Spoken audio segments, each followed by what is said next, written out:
This is Monday Night Football, an exclusive presentation of ABC Sports. Like a rocket burning through time and space, the NFL's best will rock this place. The Dolphins swim towards the Jaguars' bait, fishing for a fly in the Sunshine State. You better be ready, strap in and hold tight. It's a whopper of a tale in the making tonight. Hit it! Come on and come on and get ready. Come on! Are you ready for some football? A Monday night party. Yeah, this is Hank and I'm ready to get this blast started. Let's get those helmets crashing. This place will ignite. All my rowdy friends are here for Monday night. This is ABC's Monday Night Blast, live from the ESPN Zone in Baltimore's Inner Harbor. We'll get you ready for some football. Tonight, the first ever meeting between the AFC's Floridians. The undefeated 4-0 Jacksonville Jaguars hosting the 3-1 Miami Dolphins. Happy Columbus Day, everybody. I'm Chris Berman, and welcome to the Zone. Ahead, Frank Gifford on Miami's no-name defense then and now. Hey, make no mistake, this game is a big deal in Jacksonville tonight.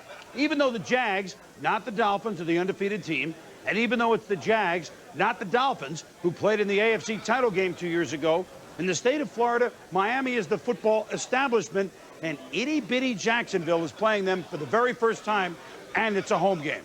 You know all about Miami quarterback Dan Marino, but in my mind, Jacksonville quarterback Mark Brunell is the NFL's best-kept secret. You certainly know all about Miami's coach Jimmy Johnson. You may not be that familiar with Jacksonville head coach Tom Coughlin. Let's go down now to Jacksonville and Al Michaels, who calls the game as always. Hey, Tom Coughlin's been there from day one. He's built one heck of a foundation, Al. He has, Chris. I think a lot of people also forget that Tom Coughlin could have been the New York Giants head coach in 1993. He was their #1 choice. He opted to stay at Boston College because he wouldn't have enough control. Then the Jaguars came calling, said, come on in, start this franchise from scratch. And he and his people have now written the book on how to start a successful National Football League operation. Already to the playoffs twice. And when you go back to late in the 1996 season, they are 20-5 over their last 25 regular season games. And Chris, for my money, on any list of the top 5 coaches in the National Football League, Tom Coughlin's name belongs there. He's that good. Well, and they're certainly bona fide contenders. Have a good game, Al. And over that span, that 20-5 record you talked about, only the Green Bay Packers mark is better. Now on Columbus Day, we've got a little history for you. In our Outside the Zone feature presented by the Home Depot, we'll tell you how, a generation later, the Miami Dolphins are rewriting their own football history. And with that story, here's Frank Gifford. Frank? Well, Chris, for years, when you thought of Miami Dolphins, you thought of a high-powered Dan Marino-led offense. But this season, Jimmy Johnson's Dolphins have been winning with defense. After last week's game, Miami was 4th in sacks, tied for the conference lead in interceptions, and allowed the fewest points, 1 per game. The players behind this success are not yet marquee names, which actually makes them part of a great Dolphins tradition. But we had to tell them that. The 1972 Miami Dolphins, team of legend. The only team in NFL history to go through a season undefeated. Manny Fernandez was part of the defense they called No Name. And Manny Fernandez had the kind of a day a defensive lineman dreams about, as the No Name defense completely controlled the game. I don't remember when they first named us no-name defense. I thought, gee, we've got names on this team. But we grew to be very proud of it. It was special to us as the years went on because none of us were really the star. We were all starring. Nope. I don't think I can name anybody that played in the 72 defense. I mean, I wasn't even a thought then. I don't know. I guess that's why you call them the no-name defense. I can't name one of them. I can name one just because you told me. Manny Fernandez. The defense the Dolphins are playing with today is a bunch of no-names again. Jason Taylor, Derek Rogers, Zach Thomas. Who are these guys? But these kids are extremely quick. They're extremely exciting. They fly to the ball. They have that great reckless abandon. They make the plays. They make tackles all over the field. Everything we did. We weren't real big. These players aren't real big. Zach Thomas, he's maybe 5'10". Reminds me of Fred Flintstone. I'm standing up right now. Many thought he was too short to play the game, yet the 5'11" Zach Thomas is the leading tackler. And Jason Taylor, a rangy 6'6" defensive end, leads the team in sacks. And though small at 227 pounds, Derek Rogers carries a lot of speed. What Jimmy Johnson has tried to do is clone the undersized yet lightning-quick defense that helped him win 2 Super Bowls in Dallas. But losing to the Jets last week, the new no-names won't be going undefeated. They have lost a game this year, but I would love to see them finish out 18-1. I can't, actually think of a name for us right now, but I know what I want to be. I want to be the defense that's representing the AFC in the Super Bowl. January 31st, if we win, then everyone can say, we're the new no-name defense or whatever they want to call us. Who cares? Second-year Miami defensive end Jason Taylor may be a no-name now, but he's on his way to an all-pro season with 5 sacks and 18 tackles. Tonight, his unit matches up against what could be the NFL's best offensive line, and it should be worth watching, Chris. Well, Frank, Jason Taylor tonight may often run smack dab into the man who could be the best lineman in football. In a moment, we'll meet Jacksonville offensive tackle Tony Visser in our Bio Blast. And we'll go back down to Jacksonville and hear how Dan and Boomer assess this Florida first. Stay with us.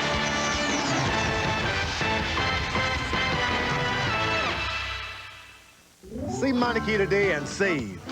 For a limited time, save a big 50% off lifetime brake pads and shoes. At Meineke, you won't pay a lot, but you'll get a lot. I guarantee it. Is your dandruff sending the wrong signals? Get Selsun Power. Doctors recommend Selsun Blue #1. So don't send the wrong signals. Get Selsun Power.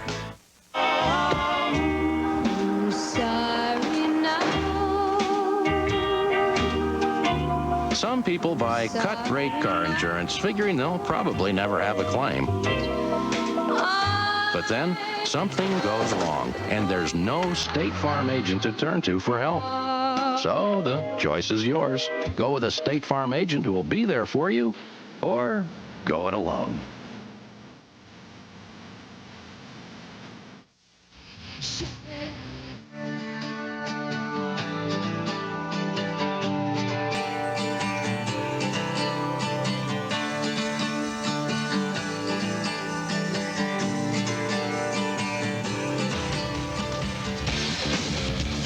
The all-new Mitsubishi Galant. Totally new styling, nicely equipped at $17,990. Ready to go. Reset. I am Zortrak, master of the Alpha 9 Galaxy. I fear nothing! Well, except a nice autumn day. When all the kids are outside and I'm stuck in here. Oh, but isn't there anyone who'll play with me? I'll let you in.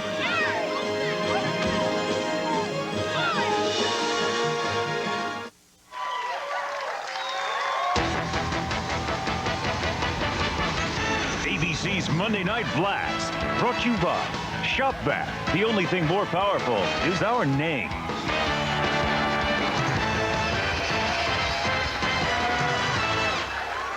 Welcome back to The Zone, everybody. Remember the day Jacksonville really arrived in the NFL? It was the wild card playoff 2 years ago at Buffalo. Matter of fact, we had the game here on ABC. The day when Tony Visser handled Bruce Smith, the Jags shocked the Bills 30-27. Now, remember week 1 this year. Derek Thomas and the Chiefs had 6 sacks against the Raiders. Week 2, Thomas goes up against Visser. No sacks for Derek. Jags beat the Chiefs. Visser and his offensive line mates get the game ball. I'm Tony Visser. Never been compared to a ballerina before. I don't think there's too many 330-pound ballerinas. I just try to move my feet and stay out of trouble. The stereotype is that the defensive lineman's supposed to be this big, nasty guy and growling and snarling. The offensive lineman is this passive guy just getting in his way. And I just don't think it has to be like that. Is it a mean streak? No, I don't know if it's that. But I'm going to be as aggressive as the guy across from me. Beat on him, keep on hitting him. All all the way through the whistle, see if I can wear them out. It boils down to a lot of one-on-one matchups. There's little games within the game. I married a California girl. She tells me when I mess up and when I do good. So I got my own coach at home. Just pick it up. You know, you look a little lazy on that play. Keep your head up. I think for an offensive lineman, you're judged by your consistency. So that's what I shoot for, you know, just being consistent. You don't want to start listening to all the accolades and everyone saying how good you are. You get satisfied, and that's the last thing I want to do. How good is he? Well, it's not every offensive lineman who has a burger named after him. The Baselli burger, being sold in Northeast Florida by a major fast food chain. 3 patties on a big bun, 2 cheeses, mayo, lettuce, tomatoes, and onions. Maybe we can get that on the menu here next week. I got connections. Now, let's go back to Jacksonville and join Dan Dierdorf from Boomer Esiason. Dan, we've just met some of the new no-names in Miami's defense, but, I mean, they're going to be tested tonight, starting with Mark Brunell. Jacksonville's offense does everything well, don't they? Boy, they really do, Chris. And what they really like to do is go vertical. And they've been seeing a lot of double coverage on their 2 very talented outside receivers, Jimmy Smith and Keenan McCardell. What they're going to see out of the Dolphins tonight is what they do all the time, press coverage out of their 2 corners, Sam Addison and Terrell Buckley. They can't wait to go long. And in talking to Chris Palmer, their offensive coordinator down on the field before the game, I said, Chris, are you going long? He said, early and often. Well, that'll be interesting. A guy that's always gone long through his career wears number 13 for the Miami Dolphins. Now, Boomer, I'm not sure I recognize this guy wearing 13 these days. How's Dan Marino handling all this change here? Well, make no bones about it, Chris. This is Jimmy Johnson's team. The good news is the defense is ranked 3rd. The bad news, the offense is ranked 30th, 29th in the passing game. You have a quarterback who's thrown for 300 yards or more 56 times in his career. So what do? You make him watch the running game work, and hopefully you don't turn the ball over. He's used to throwing to guys like, you know, Clayton, Duper, and a few other great ones in the history of the Miami Dolphins. He doesn't have anybody like that anymore. Right now, they're getting along, they're winning. 2 powerful egos, though, in a losing streak could come to blows. Well, hopefully not tonight. Maybe we'll see some of that old-time magic. Have a good game tonight, guys. Dan Marino, has it really been 15 years since the legend began? Right here on Monday Night Football, remember? 1983, Dolphins were getting beaten by the Raiders. Don Shula puts the rookie Marino in for David Woodley. First NFL TD pass, this game, 6 yards to Joe Rose. His second touchdown pass came later, 2 yards to Mark Duper. All right, the Dolphins lost the game, but the next year he was in the Super Bowl, and Dan was on his way. Tonight is Dan Marino's 33rd appearance on Monday Night Football. And after 55,944 yards, his place in history is as secure as that of Christopher Columbus. Dolphins and Jaguars coming up next. We'll be back on the Toyota Halftime Show.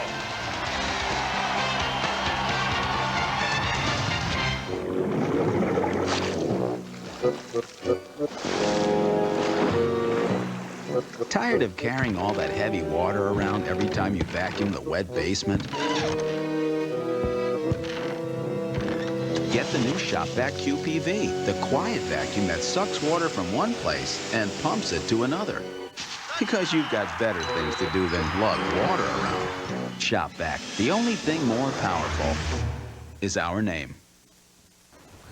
The marvel of its aerodynamics, the sheer exhilaration of takeoff. It's enough to make an aerospace engineer jealous. Chrysler Concorde LXI, a 225 horsepower V6, a spacious leather trim cabin, ranked best premium midsize car in initial quality by J.D. Power and Associates. Chrysler, engineered to be great cars.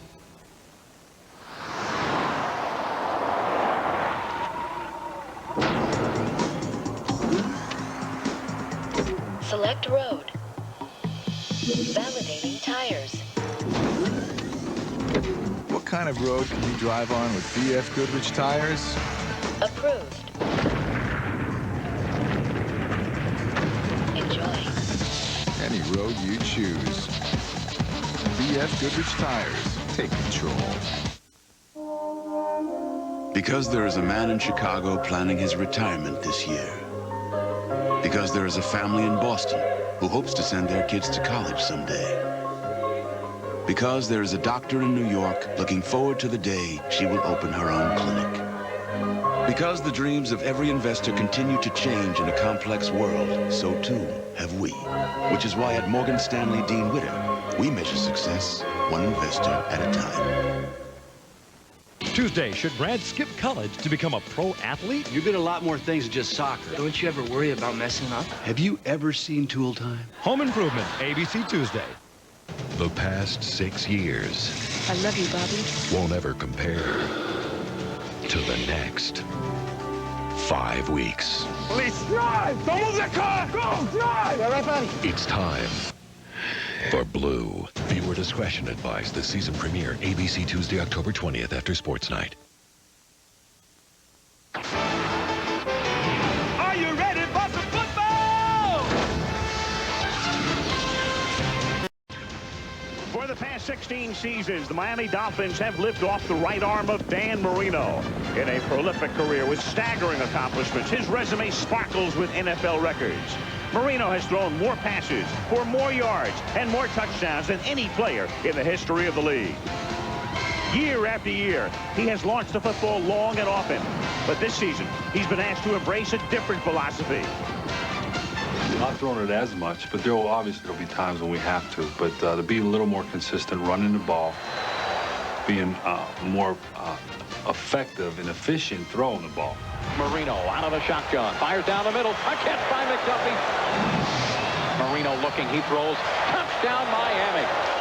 And for me, it's a matter of just winning football games, and whatever that takes. I've always been that way, and if it's, if it was 10 years ago and that was the case, and we win, that's okay with me.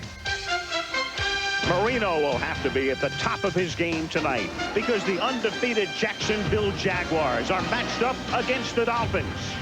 The league's hottest new franchise faces Florida's traditional favorites on ABC's Monday Night Football. A beautiful fall evening in northern Florida, not far from the Georgia border. In Jacksonville, this used to be the Gator Bowl. Now it's refurbished All-Tel Stadium, capacity 73,000, every seat filled tonight. Al Michaels with Dan Dierdorf and Boomer Esiason. Welcome to the first ever meeting between the Dolphins and the Jaguars. Big game for both teams. Miami began its season by winning 3 straight. Then they looked awful last week in a 20-9 loss to the New York Jets and try to rebound tonight. As we discussed on the pregame show, Miami running the ball now. Dan Marino won't be getting any sore arms this season. Their defense, though, has been the reason they've won those 3 out of 4. Jacksonville, meanwhile, 4-0, and with a win tonight, looking at a 3-game road trip, including a game at Denver, they would go already 2 games up in the AFC Central over their nemesis, the Pittsburgh Steelers. So from Florida, the battle of the Floridians, the Dolphins and the Jaguars. From Jacksonville, we'll kick it off when we come back.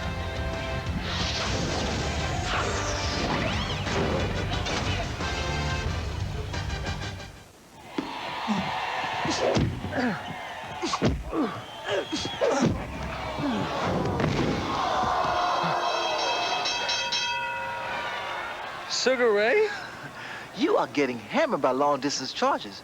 Do like I do. Just dial 1010-811 before long-distance calls, and we'll beat 1010-321 and AT&T's one rate, guaranteed. And get this, there's no $4.95 monthly fee. Hey, are you okay? You all right? Cars are now breaking the sound barrier. Serves are clocked at 140. We can travel 18,000 miles an hour into space. So how come pain relief isn't faster? Introducing Advil Liquid Gels, the first and only pain reliever in a faster-acting liquid-filled capsule that's gentle on your stomach. On tough pain, Advil Liquid Gels are stronger and faster than extra-strength Tylenol. Headaches to muscle aches. New Advil Liquid Gels. Advanced medicine for pain. Stronger and faster. Buy a set of 4 selected Goodyear tires before November 28th and get a $50 or $100 U.S. savings bond. For the retailer nearest you, call 1-800-GOODYEAR.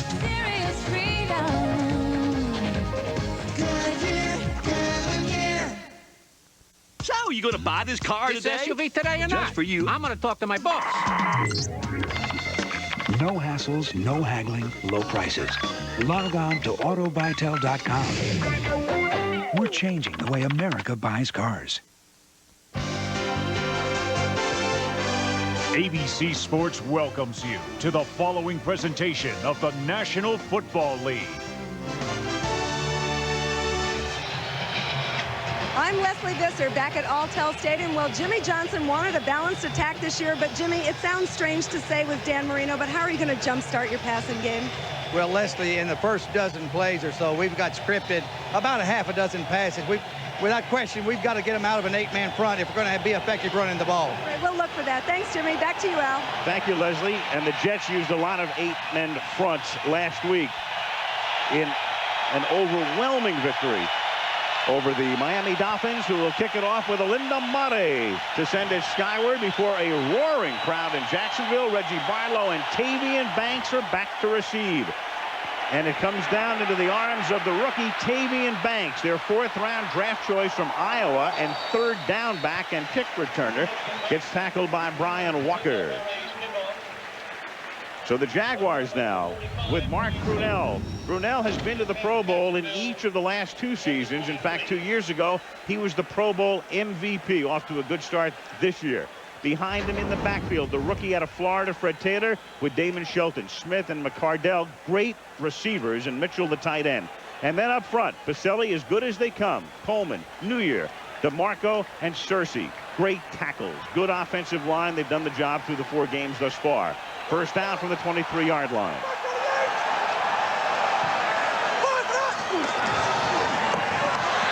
And this is Taylor, their top draft choice, on the opening play of the game with 1 man to beat, and he is not run down by Madison and scores.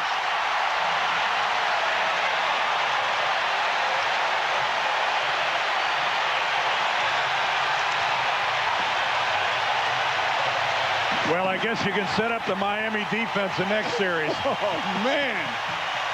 77 yards for the rookie from Florida, a kid who would have been on the bench except for the fact James Stewart was hurt early in the 3rd game of the season. Taylor goes 77. When you have a defense that is built on speed and over pursues, you have to watch out for the cutbacks. That's exactly what Fred Taylor did that time. What a great read that. Woo, man. Mike Hollis for the point after. I haven't even sat down yet. I haven't taken my jacket off. Chairs aren't warm. Freddie Taylor, a kid born in Florida, raised in Florida, went to Florida, plays in Florida, and 20 seconds into the game, it's 7-0 Jacksonville.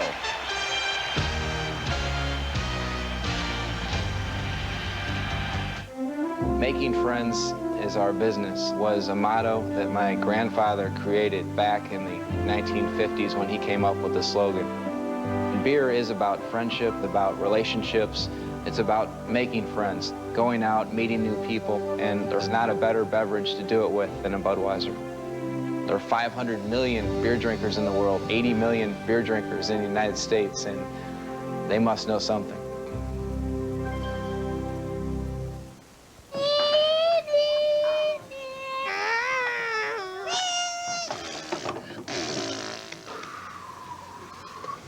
Can you guess whose parents drive a Nissan Altima?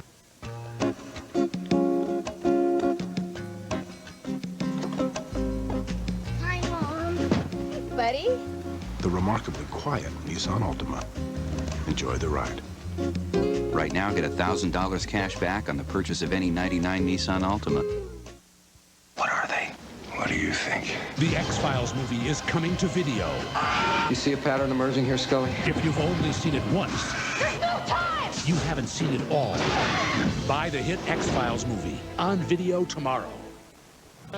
You're born, you die. In between, you work on cars. We should all be so lucky.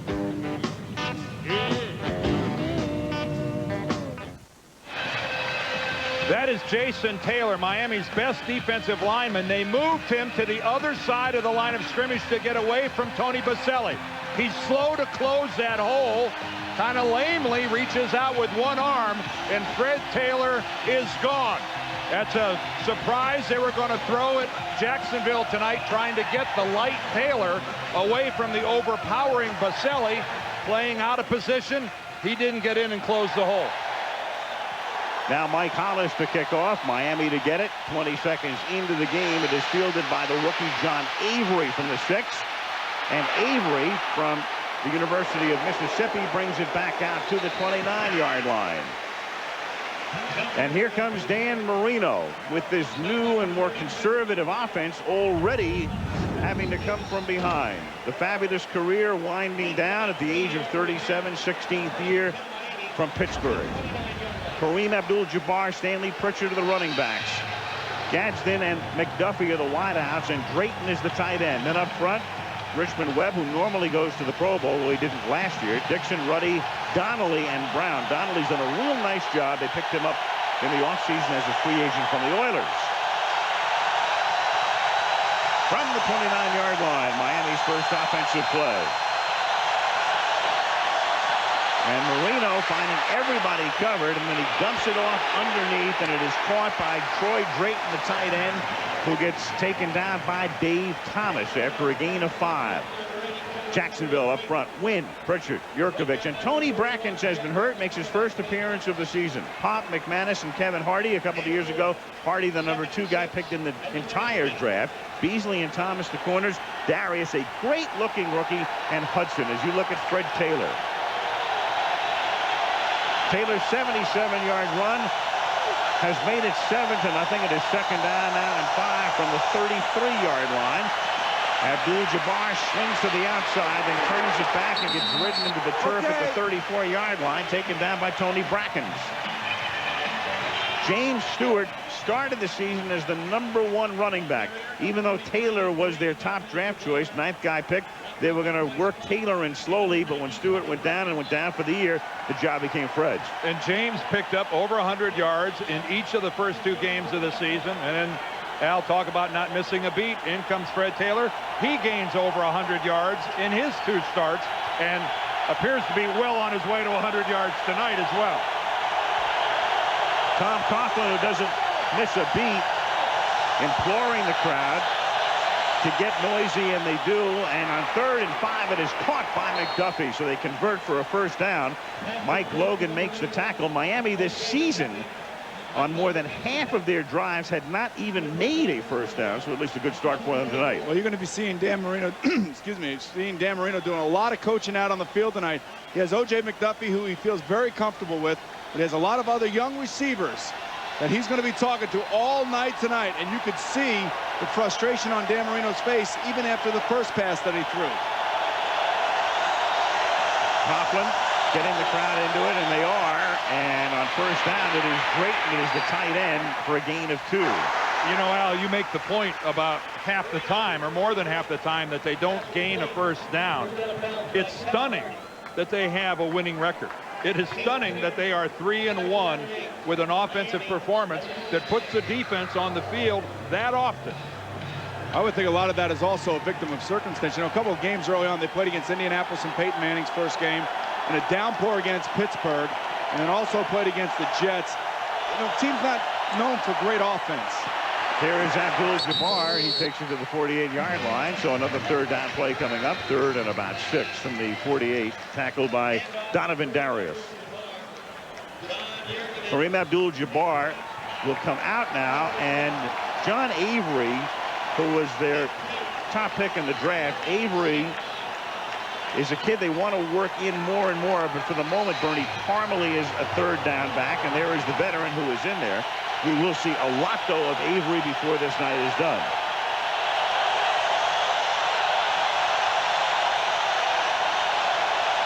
Marino from the gun. Here comes the blitz. It's picked up by the offensive line, and then it's almost intercepted as McDuffie had to become the defender. Mike Logan almost picked it off. I will tell you, if I'm the Jacksonville defense, I am just smothering O.J. McDuffie. Because, you know, Dan doesn't feel very comfortable with the other young guys. He's going to try to fire the ball in there. He still has a lot of confidence in his arm. But, you know, he does. You can see he's looking at McDuffie the whole way. And he's hoping that McDuffie's going to make a play for him. It was a poorly thrown football, probably in the wrong spot. We'll see a lot of corner play tonight that won't be as well done as what McDuffie did as far as stripping the ball. Right. Klaus Wilmsmeyer kicks, and the punt is a beauty because it goes out of bounds. And around the 10-yard line, they'll mark it off. Jacksonville will start deep, in fact, at the 5. But they do lead. The Jaguars up 7-0. On weekends, the game comes alive. And after days of constant training and careful preparation, these weekend warriors are now ready for what lies ahead. A 48-hour carnival of contact that will challenge the mind, body, and soul forever. Introducing AT&T 5-cent weekends. 5 cents a minute, anytime, anywhere. Let the calls begin. It is Claritin. Escape sneezing, runny nose, itchy eyes. blue skies smiling at me. Only one tablet means 24-hour non-drowsy seasonal allergy relief. Claritin, the #1 prescription antihistamine for ages 6 and over. Claritin has a low occurrence of side effects, including headache, drowsiness, fatigue, and dry mouth. Talk to your doctor or pharmacist about Claritin. Call 1-800-CLARITIN. Do you fear the force of the wind, the slash of the rain? Go face them and fight them. Be savage again. The field will be wet. Excitement electrifies us, and victory spikes the air. You'll grow ragged and weary and wet. This is when the In driving rain, pro football is played.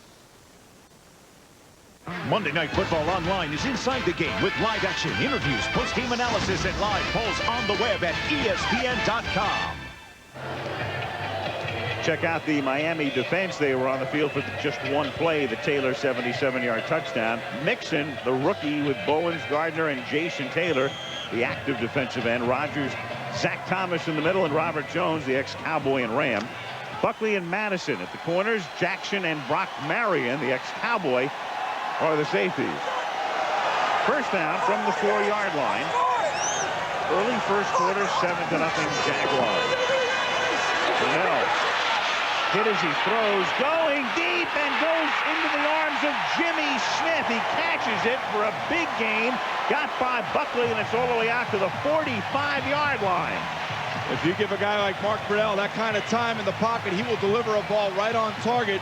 Jimmy Johnson's defense likes to play in your face, so the opportunities for big plays and penalties against them are there for the taking if you can protect your quarterback. Well, it's something that Jacksonville's been talking about all week. They haven't seen a lot of this coverage so far this season. They've been dying. They call it press coverage. They're going to, that's not the last time we're going to see it. Here's Taylor. And finally, after 2 plays, gains 77 and then 41 yards. Derek Rogers comes up to say, enough of that stuff, a yard loss.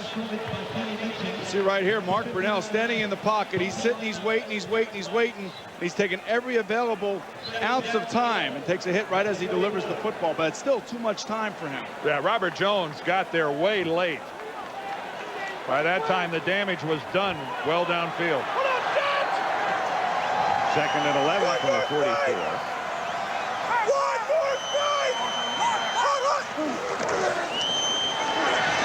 Taylor, and he can't get on track there. No gain. It'll be 3rd down and 11. Tim Bowens, the left tackle. Jimmy Johnson was telling us last night that Bowens and Gardner, their 2 inside tackles, have been playing real stout against the run. And that's, you need a good, solid centerpiece of your defense. Those 2 guys right there, along with Zach Thomas, make it awful difficult to run in the middle. That's why Fred Taylor had to cut it back, and you need good pursuit on the backside on that first long run that he had. Neither one of them great pass rushers, so they go to the sideline in the nickel. 3rd and 11, and in comes Tavian Banks as the 3rd down back, the rookie from Iowa. Miami showing blitz, and here they come. Good protection, going deep, one-on-one, reaching out and off the fingertips of Keenan McCardell with the coverage by Patrick Surtain, the 2nd-round draft choice, the rookie from Southern Mississippi. Man, do they take chances on defense. It could be an awfully long night if Keenan holds on to that football, but this will be what we will see time and again tonight from the Jaguar offense, playing against those physical corners. But you can't ask Surtain to stay with McCardell there. You can't ask Brunell to throw the ball any better than that, right on McCardell's hands.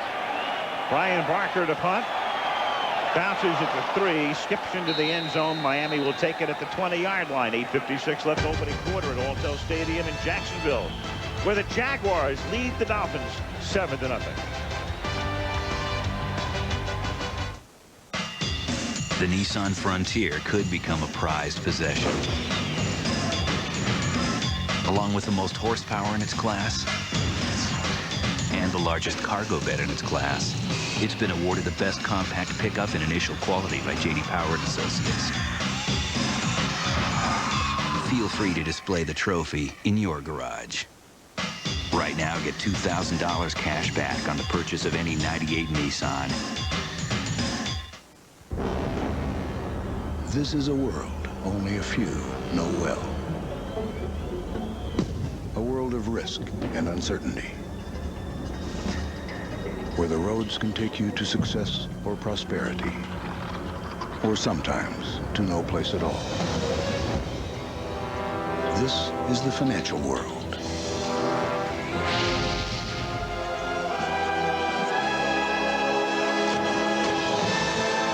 For decades, banks and investment firms of mountainous size have ruled the land. Yet high above the horizon, another mountain has risen. A mountain called First Union. With 16 million customers, the nation's 8th largest brokerage and 6th largest bank. For a new perspective of the financial world, come to the mountain called First Union. Or if you prefer, the mountain will come to you. The fun, the music, the adventure, the network television premiere. The Hunchback of Notre Dame, ABC Sunday at 7, 6 Central. Our aerial coverage provided tonight by Budweiser as you look down into Alltel Stadium, home of the Jaguars since they came into the National Football League in 1995. They went to the AFC Championship game in '96, and last year out in the wild card round to the Denver Broncos in the playoffs. John Avery is in the game up to the 24. We talked about Avery, the rookie, and he and Abdul-Jabbar will split time tonight on the backfield. But the Dolphins, despite the fact they've philosophically decided it's going to be run, run, run, run, run, over the years, Dan Marino has seen this same type of rushing attack. In fact, when you look at the numbers for Dan in all of his years with the Dolphins and what they are right now, the numbers are very similar in terms of yardage per game and yards per carry. And that can't fly in Jimmy Johnson's system. Those numbers, rushing-wise, have got to get better. 2nd down and 6 from the 24-yard line, and Marino, flag is thrown and the play is whistled dead before it started. Johnny Greer is the ref tonight. Prior to the snap, false start, 76, offense, still 2nd down. You know, Dan, it's got to be awful tough for these tackles. We talk about it every week on the road. You have to really pay attention. You have to concentrate and focus on the snap of the football because you can't hear your quarterback. That's James Brown, the right tackle, and Boomer makes a good point.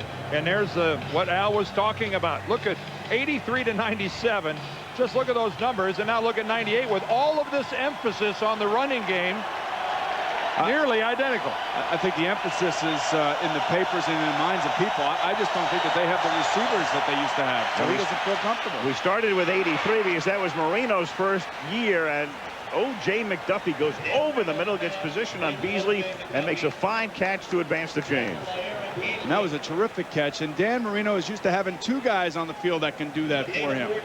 Whether it be Keith Jackson or Eric Green at tight end, whether it be Duper or Clayton or Irving Fryer or Fred Barnett. And right now, O.J. McDuffie is his go-to guy. He's the guy that he feels comfortable with throwing the football to. Outstanding catch. First down from the 34-yard line. Halfway through the opening quarter. End around. They give it to McDuffie, who gets a nice block. And then he's taken down, ridden down hard at the 40-yard line. Stanley Pritchett threw the block. And then Chris Hudson came up to make the hit. But you looked at O.J. McDuffie carrying that ball, and McDuffie kind of hopping a little bit, but hey, he was not trying to evade that tackle. He saw Hudson coming, and O.J. said, well, heck, I'm gonna lay a lick on you too. It's nice to see a receiver do that every now and again. Well, watch O.J. finish this thing. There you go. There you go. You think you learned that at Penn State? That's the way a wide receiver finishes it, huh? Second down and 5. Marino guns it to the outside, and it's off the fingertips of Horace Copeland. And that's what you're talking about right there. You could see that Danny is frustrated. He wants him to make that catch. Horace Copeland just got here with the Miami Dolphins, so he's basically new to this whole system. And you could see Danny's used to having those balls caught for him. Yeah, Copeland was released by Tampa Bay in their final cut, signed just 2 weeks ago by the Dolphins. And that's the reason why right there. That was a special delivery right on the hands. You got to make those catches. Third down and 5 from the 39-yard line. 7-0 Jacksonville on a Fred Taylor 77-yard run. Little swing pass caught by Avery, and the rookie, no place to run, is tackled at the 37-yard line. Ronaldo Wynn getting in there along with Kevin Hardy, and they're forced to punt. And Bryce Popp is the pass rusher to that side, and James Brown tries to cut him and doesn't get him down on the ground, so there's no cutback lane available. Bryce Popp signs a huge contract here in Jacksonville, and he's earning it. Reggie Barlow to accept Klaus Wilmsmeyer's punt.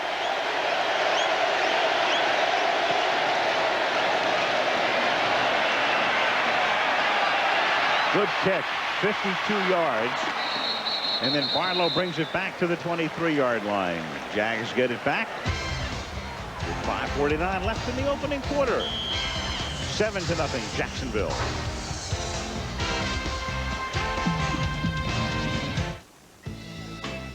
So, I read an article that says they think about it every 8 seconds. I wouldn't doubt it. It seems like the only thing Dave ever wanted. They have one-track minds.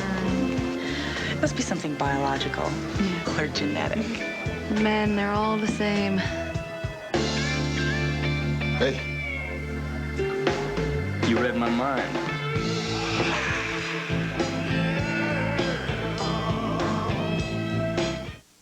I don't want to buy a new PC every year till commencement.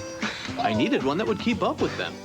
Gotta save something for college. Introducing your wear from Gateway. Call 1-800-GATEWAY and we'll custom build you a Gateway PC with an Intel processor and CD-ROM. Now for only $31 a month. And in 2 years, you could trade it in toward the purchase of a new one. Do you guys make sneakers? Call us now and let's talk about your wear from Gateway.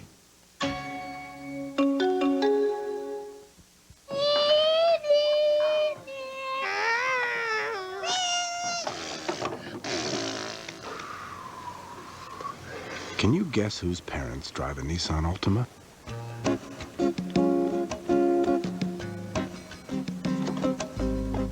Hi, Mom. Hey, buddy. The remarkably quiet Nissan Altima. Enjoy the ride. Right now, get $1,000 cash back on the purchase of any '99 Nissan Altima.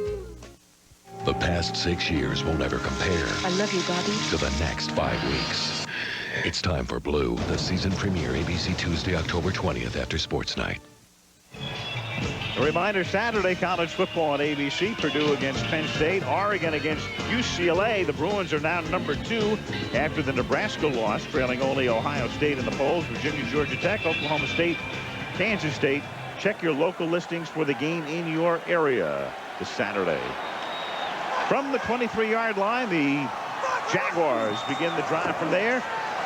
Freddie Taylor, who put himself into some pretty good company. When Taylor raced 77 for a touchdown, we went back and took a look at all of the guys who had had a 40-yard run from scrimmage in each of 3 consecutive games, and there is a pretty good list. Moore, Hall of Fame. Brown, Hall of Fame. Sayers, Hall of Fame.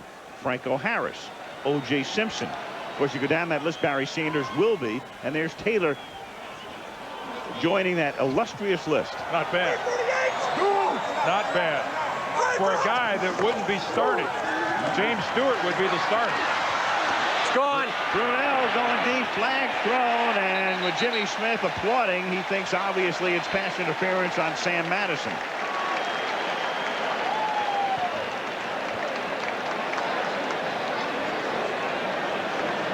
The question here is was the ball catchable? I think that's what they're discussing. Illegal contact. 28. Defense. First down. You know, that's an interesting point, Boomer, because that ball lands way out of bounds. That's right. But he actually hit him probably before. And the fact here, too, is that Jimmy Johnson says he knows this is going to happen. Watch Smith, he actually has him beat. Badly.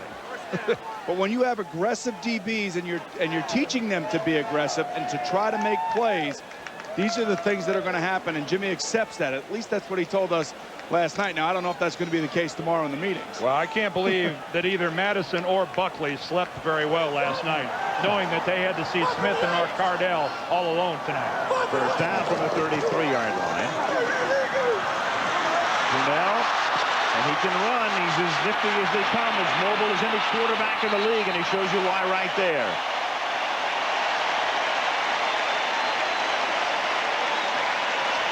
And you're right, Al. Since 1995, he's rushed for more yards than any other quarterback in the NFL. That's how dangerous he is, and he's a smart runner with the football.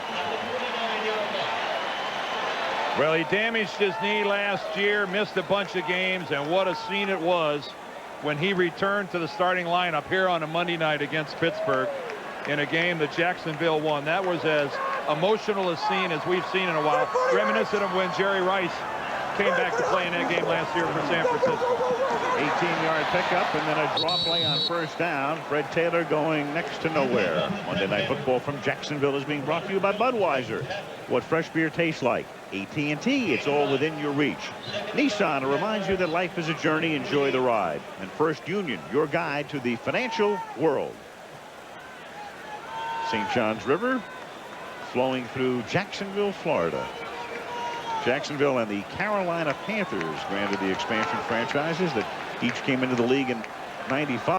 One team steadily on the rise, and the other, the Panthers, without a victory this year. Second down and 9. And Brunell's going to throw it away. Funny, Dan, how the two franchises kind of intersected. Carolina said a lot of money for the big high-priced free agents, and they both teams started out well. Very competitive. Second year in the championship game for each, but they've intersected, and you've got two teams going in opposite directions now. Well, the biggest difference, obviously, is the situation at quarterback. For those people who don't know, Kerry Collins, the quarterback for the Carolina Panthers, essentially basically benched himself and took himself off the football field. And over here in Jacksonville, they have a legitimate MVP candidate at quarterback. Third down and 9. And that's caught, but well short of the first down. They go to Reggie Barlow, the kick returner, and extra wide out, tackled by Patrick Surtain. The other thing, too, Boomers, philosophically, Jacksonville said we're going to start out with a younger team. We're going to build through the draft. They made a tremendous trade, of course, to get Brunell. They went about it differently than Carolina did. And Carolina was one of the oldest, if not the oldest team in the National Football League as an expansion team. Well, there's Wayne Weaver, the owner of the Jacksonville Jaguars, and how proud he must be to watch this franchise get better and better. Walker's kick. Fair caught by McDuffie at the 11-yard line. Miami takes it there. 3:10 left in the opening quarter. Jacksonville 7, Miami nothing. The Nissan Frontier could become a prized possession. Along with the most horsepower in its class and the largest cargo bed in its class, it's been awarded the best compact pickup in initial quality by J.D. Power & Associates. Feel free to display the trophy in your garage. Right now, get $2,000 cash back on the purchase of any 98 Nissan. At Unisys, we don't stop thinking about a client's problem until it's solved. Even now, this guy's developing a system that'll dramatically increase Delta Airlines' cargo efficiency. Are you going to putt or just admire the green? Solving problems this way isn't unusual for us. I've got it. In fact, it's par for the course. Unisys. We eat, sleep, and drink this stuff. Ever wonder what happens behind the scenes of Monday Night Football and what's really said in the booth? Don't ever hit me again. Joe London takes you there in an all-new Behind Closed Doors ABC Tuesday. Wednesday. I worked like a dog for years to keep HMOs out of here. Will Drew give up his dreams to save his friends? Johnson, get my lumbar pillow. I'm going to be doing some sitting. And what's the biggest worry on men's minds? I'm a male animal. I'm out there dating. I need my pelt. Secret Lives of Men right after Drew. ABC Wednesday starting at 9/8 Central. Wednesday, these people say when they needed help most, their big-name insurance company cheated them. Could it happen to you? Diane Sawyer, Sam Donaldson, 2020, Wednesday. Zach Thomas on the right. Great-looking character, Jason Taylor, the Miami defense resting now. That's how every middle linebacker should look. Jason Taylor got really good pressure on Mark Brunell last time, planted him hard.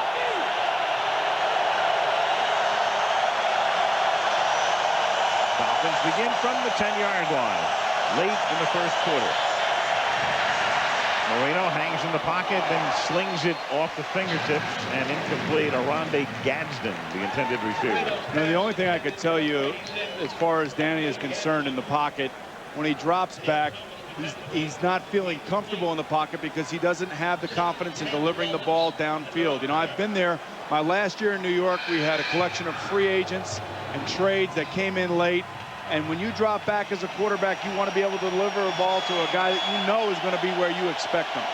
So how do you work your way through that? There's really no way you can because you don't have time. I mean, the NFL season is upon us, and he's got to work through it now. 2nd and 10, and that pass is off the fingertips and almost intercepted. Through the hands of McDuffie, almost intercepted by the rookie Darius. Well, Jimmy Johnson told Lesley before the start of the game that he was going to go to the air, that he just wasn't going to relentlessly pound the ball into the line, and he is. He's put the ball in Dan Marino's hands. And that one was way too high for OJ, but you know, and he'll be looking for OJ all night long, I'm telling you, because again, the guy that he has the most confidence in. Well, OJ McDuffie is off to a very good start in this football game. Yes, he can't be doing a whole lot more. Miami's play selection so far, 4 runs, 9 passes. Here comes the 10th on 3rd and 10. And Marino throws into traffic. It is caught, but a little short of the first down as Dave Thomas provided the coverage on the play. Gadsden comes up with it, but as you can see, about a half-yard shy.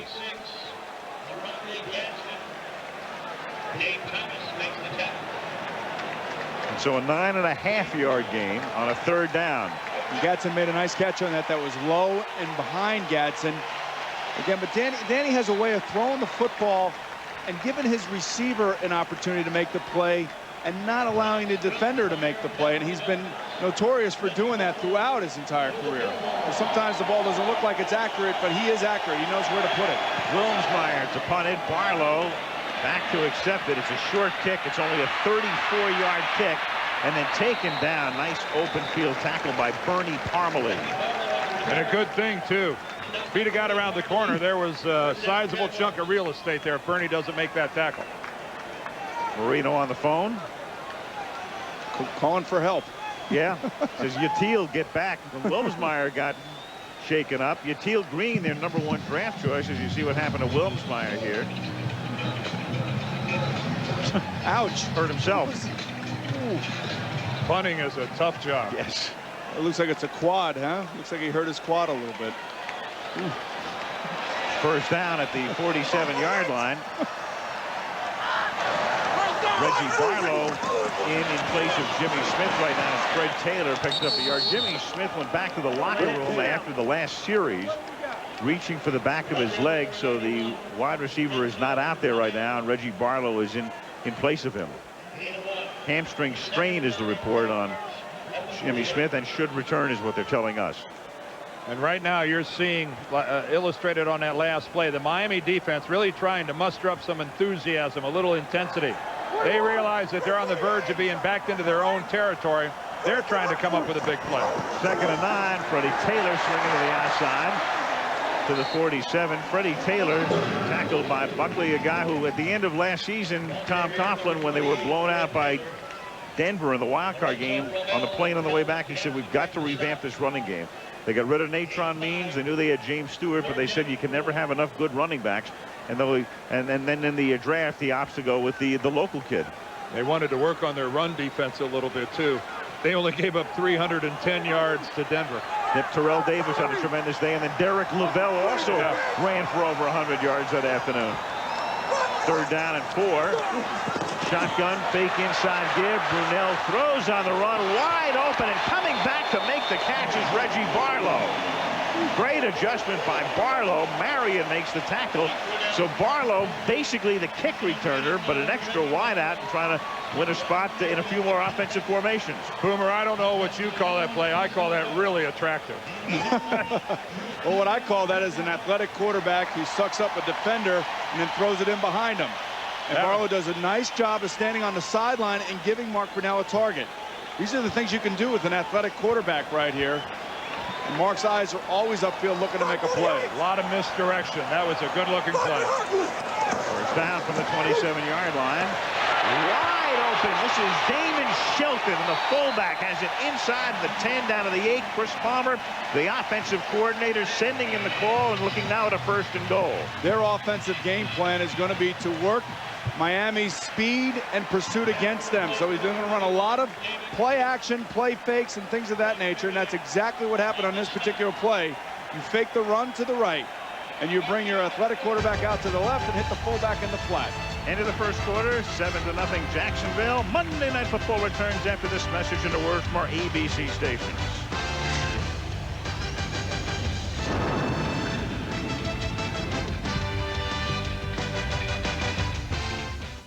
Due to circumstances beyond our control, tonight's game is canceled. Take your skates off, eh? What's up, Coach? The game's postponed. What? What do you mean? Some guy came in with a Wendy's spicy chicken sandwich. Oh, they're good. It was so hot, the ice melted. Again? Oh, for the love of Pete. Wendy's spicy chicken is a whole breast fillet seasoned with Dave's own blend of pepper and spices. It's one hot sandwich. That's the 2nd time this week, Dave. Sorry. Wendy's spicy chicken. When you're hot, you're hot.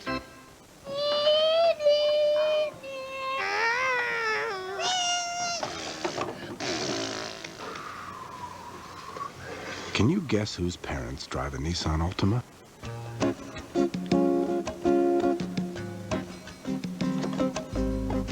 Hi, Mom. Buddy? The remarkably quiet Nissan Altima. Enjoy the ride. Right now, get $1,000 cash back on the purchase of any '99 Nissan Altima.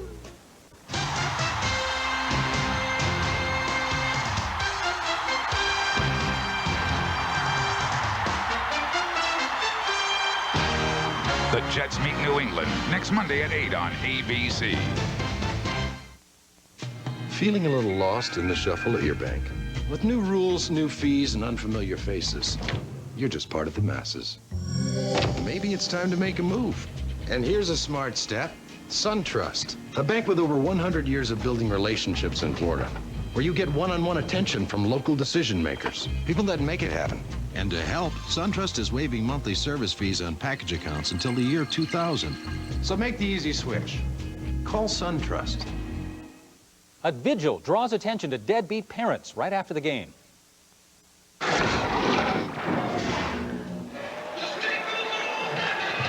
Downtown Jacksonville, the building on the left used to be known as the Independent Life Building. Now it is the AccuStaff Building. So everything has a name change these days. 1st and goal from the 8, and it's a little toss to Banks, who takes it to the 2-yard line. 2nd and goal. That's 3 plays in a row now where Mark Brunell faked the run one way and then rolled out against the grain. And again, that's Chris Palmer using his offensive playbook to work against the aggressiveness of the Miami defense. You can see everybody chasing, and now he comes against the grain. But when you've got a running game that's been hammering it out for 152 yards a game, the way Jacksonville has been doing, that is something you have to honor. 2nd and goal from the 2, out of the eye. Taylor looking for a 2nd touchdown of the night, and he has it.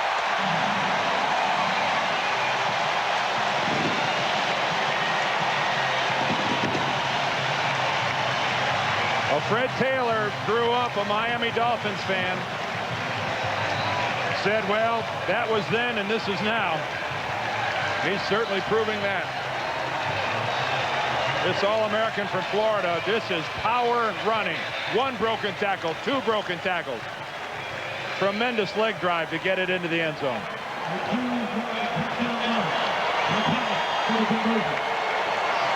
Mike Hollis for the point after. Brian Barker holds. And Taylor already with 8 carries for 90 yards, 2 touchdowns. 29 seconds into the second quarter, the Jaguars are up by 14.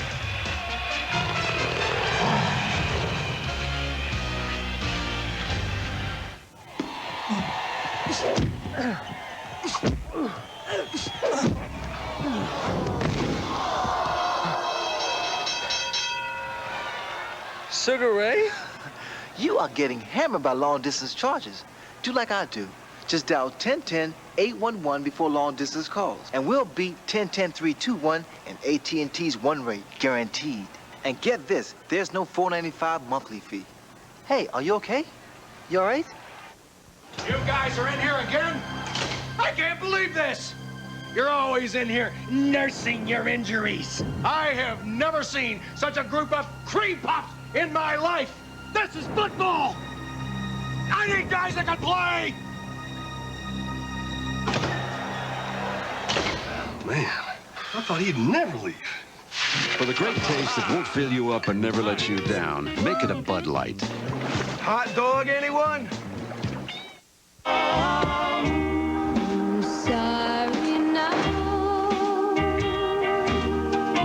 Some people buy cut-rate car insurance figuring they'll probably never have a claim. But then, something goes wrong, and there's no State Farm agent to turn to for help. So the choice is yours. Go with a State Farm agent who will be there for you, or go it alone.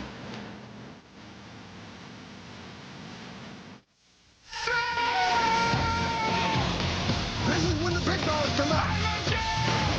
In driving rain, pro football is played. A reminder, Thursday night, the Green Bay Packers coming off their bye week, back in action against Detroit on ESPN. And then Monday night, next week, we go to Foxborough, where the New England Patriots, off that smashing win against Kansas City yesterday, take on the New York Jets. I assume going back to Vinny Testaverde after yesterday's performance in St. Louis. Jets, Patriots. Next Monday night, to the 2-yard line. The kick goes into the arms of John Avery. And the Mississippi rookie brings it back out to the 30. Dolphins trailing by a score of 14-0. Monday Night Football is being brought to you by Toyota. Get the most out of your day every day. Bud Light, for the great taste that won't fill you up and never lets you down. Make it a Bud Light. And Microsoft, where do you want to go today? Dolphins want to go to the end zone immediately. Well, maybe not immediately. Maybe a long drive wouldn't be a bad idea. Their defense could use a little rest. They've been hammered pretty well here by Jacksonville. They really have. And I was talking to Jimmy Johnson. You have to score points to win in this league. You can only hold down great offenses for so long. This is an offense right now that needs a couple of first downs. To keep it on the ground, we give it to Abdul-Jabbar. And Jensen, let's face it, all of the years we've seen the Dolphins, if they were down 14-0, they had the kind of offense. They had the receivers and Dan Marino and the people to take them from a 14-point deficit to the lead. This is a different story, though. It really is. And they're not playing Buffalo. They're not playing Indianapolis. And they're not playing the Jets. They're playing one of the best offensive teams in football. So you have to be productive on offense as well. And right now their passing game is non-existent. Mark Duper and Mark Clayton seem Irving Fryer. So long ago. Hey, Irving Fryer, Fred Barnett, the list goes on. Eric Green, Keith Jackson. I mean, how many great offensive players have they had? Now they're getting ready to lose another a wide receiver, Lamar Thomas. Right. We talked about Yatil Green earlier. Green is the kid from Miami, the University of Miami, drafted 2 years ago. Hurt in preseason in '97. Hurt preseason '98, hasn't played it down. Charles Jordan, another wide receiver, underwent surgery this week, gone for the year. Thomas comes off the field. On and on it goes. The NFL trading deadline is tomorrow. But you know as well as I do, you can't just go out and get a player and stick him in your system and think that he can help you. 2nd and 9. This is O.J. McDuffie, and he gets tackled by Dave Thomas about 5 yards shy of the first. But, Boomer, it is possible to trade for a guy that within a month or 6 weeks can be of some use. Now, yeah, well, maybe in a month or 6 weeks. There's some quality out there. Some guys who are free agents. And well, if they're on the trading block, and we don't know that either. And I can't imagine that a team in this league is going to trade a quality receiver right now unless Miami was going to give up something that was going to be really significant. So they're basically stuck with what they have, and they can hopefully only get better. 3rd down and 4. A little toss to Parmalee, swinging to the outside, and Bernie reaches for a first down. Aaron Beasley had him wrapped up, but the veteran Parmalee, who used to drive a UPS truck, reaches out and delivers. Next day. Yes. And this was a good play design because it caught Jacksonville inside and it left Bernie Parmalee one-on-one. And Beasley actually makes contact with Parmalee about 4 yards from the first down marker. Boy, that was a nice job by Bernie of stretching out. Jeff Lageman, one of the injured Jaguars, the former Jet. He's gone for the season. The ball at the 42-yard line. Abdul-Jabbar going nowhere. Where's Bryce Pop?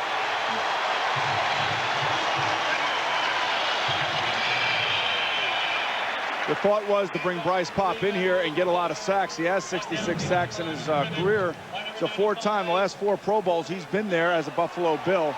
But down here, they use him a little bit differently. He doesn't rush the passer quite as much. And they brought him here for leadership, and they brought him here for toughness. Well, especially the leadership really comes into play now, Boomer, with Jeff Lageman being on the sidelines, because Lageman was the leader of this defensive football team. That role has now fallen to Bryce Pop. 2nd and 13 from the 39-yard line.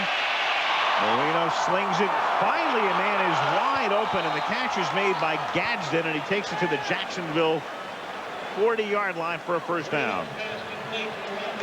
Well, now we're seeing a couple of those first downs that, you know, there's no way to oversell this, that they desperately needed.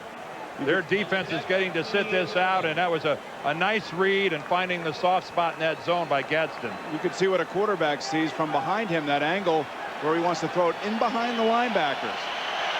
And that's a zone, so Gadsden can be a little bit less constructive with his route. That was a 23-yard gain. Now on first down, pressure from the backside. Down goes Dan in the arms of a man who's no stranger to the Pro Bowl. You cannot get in an offensive formation and not count Bryce Pop as a defensive lineman. Even though he's standing up, you know the odds are that he's going to come. And that time, Pop standing on the end of the line of scrimmage, you have got to count him as a rusher. And you could see Richmond Webb goes down inside when he should have probably turned outside. That was just a mistake by the offensive lineman. And Bryce Pop, Miami Dolphins. And I'll say this, Bryce Pop deposited Dan Marino about as gently as a guy could do it. That's respect. Yes, it is. That's his first full sack of the season. And then wide open is Lamar Thomas. So a few moments ago, they were working on Thomas. He was out for a few plays, appears to be injured again, but he makes this catch here, hit by Darius, first down, 26-yard gain. Ooh, his helmet gets ripped clear off. He looks like he's hurt, but Danny Marino also looks like he pulled a back muscle or something. What a nice catch that was. Oh, and there's a pretty good collision at the end of this, and Lamar Thomas's helmet is going to get ripped clear off. Right there, the hit by Donovan Darius. And Brackens hit Marino, and there's an injury timeout. Back in a moment.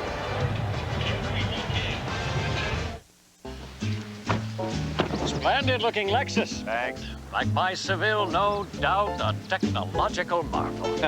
Blessed with the control of the world's most renowned driving system. System? Nope, that's right. You don't have the North Star system. Seville, with all the power and control of the North Star system.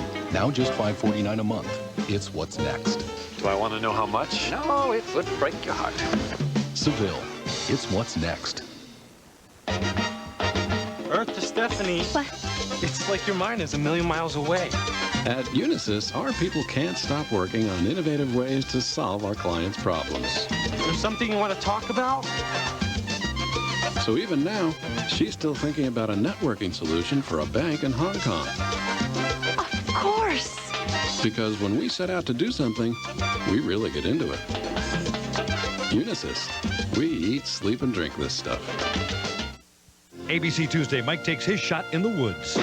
My son may look like a deer to you. but ends up saving Private Bambi. But that doesn't mean he shouldn't get the same quality care as a normal-looking kid. Then, America's going wild over Sports Night. This is a coup, Isaac. We need it promoted. No problem. Sports Night after Spin City, ABC Tuesday.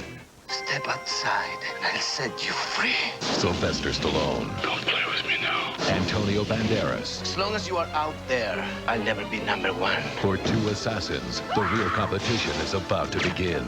I'm going to tear your heart out. The network premiere, Assassins. ABC Thursday. Parental discretion advised. You can see right here as Dan Marino delivers the ball, Tony Bracken comes around and leads with his helmet and catches Dan in the rib. And now that's going to be looked at by Gene Washington, I'm sure, in the NFL office. You cannot lead with your helmet, especially on quarterbacks. On the other end of the play, Lamar Thomas with a lower back injury. He is out after making the catch to give Miami a first down at the 18-yard line. And now the catch is made in the flat out here by Stanley Pritchett. The fullback takes it to the 11-yard line for a gain of 7. Lower back and upper back as well for Lamar Thomas. Well, Lamar was hurt, came back, and went up and made the tough catch. And we are seeing really a drastic change in a Miami Dolphins offensive philosophy. They are throwing so much more than running. There it is. Last year, the Jaguars giving up a ton of yardage and points in the red zone. This year, they lead the league in red zone defense. Movement up front, but no flag, and the ball carrier Abdul-Jabbar takes it to the 1-yard line. I think Kippy Brown is doing a real good job of mixing in plays right now. The Jacksonville defense has played a lot of zone on this particular series, and Dan has found the seams in the holes of the zones. And when you're able to run the football down here on cutbacks, you can see right behind his offensive lineman and staying low and taking shots. This is what I think Kippy Brown is his envision as his offense. Ruddy, Donnelly, and James Brown got it done over on that right side. First and goal from inside the 2. Abdul-Jabbar gets to the 1-yard line, and that's all. Banged back at that spot. Second down and goal. Jimmy Johnson in his 3rd year as the Miami coach. You know, we talk about different coaches and philosophies. You know, Mike Holmgren, when he gets into the red zone, he wants to throw it, and he wants to get it into the end zone as quickly as possible. Jimmy, all those years down in Dallas, wanted to hand it off to Emmitt Smith and let him run it in, and that's what he's going to try to do. This will be a good spot for a play-action pass here, however, in 2nd and 1. Come up in the eye, spread it out a little bit, and Abdul-Jabbar gets banged back again at the 1-yard line.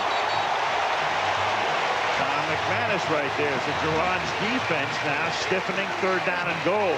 Well, the 3rd consecutive time that they challenged the left side of Jacksonville's defense. Remember, the first time Abdul-Jabbar gets a nice run and gets the first down. The last 2 times he's stuck.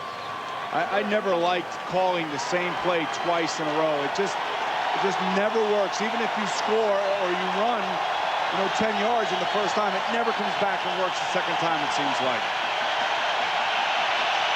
3rd down and goal from the 2-yard line.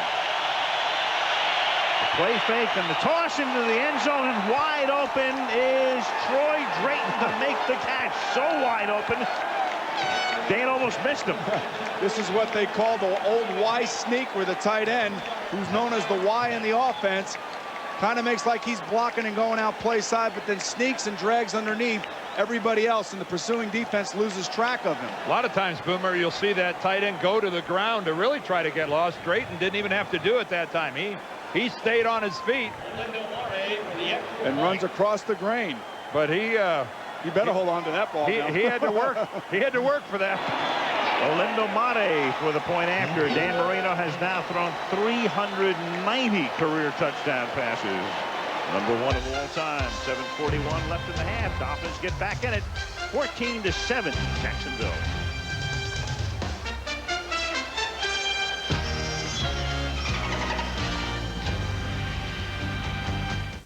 Murphy, I want you to pick my wife up from the airport. Her name is Thelma. I'm Thelma. Really? Really? Camry's extra value package with CD player and 6 speakers and a power driver's seat. Thanks for the ride. No problem, Mrs. Burns. Who's Mrs. Burns? Did we mention anti-lock brakes? The 1999 Camry. At least the road will be smooth. The more you do something, the better you get. State Farm's been settling car insurance claims for over 75 years. Millions of them. We've come up with a system that works so well that more drivers trust State Farm than all those cut-rate insurers put together. You're buying into that promise that we're going to be there to take care of you when the claim happens. Every day, State Farm handles over 30,000 claims. It's a practice makes perfect thing. That's the reason the competition doesn't stand a chance. And like a good neighbor, State Farm is there. Hi, I'm Dan Marino of the Miami Dolphins. The NFL and the United Way are making a difference. The NFL, the United Way, and you. The power of teamwork.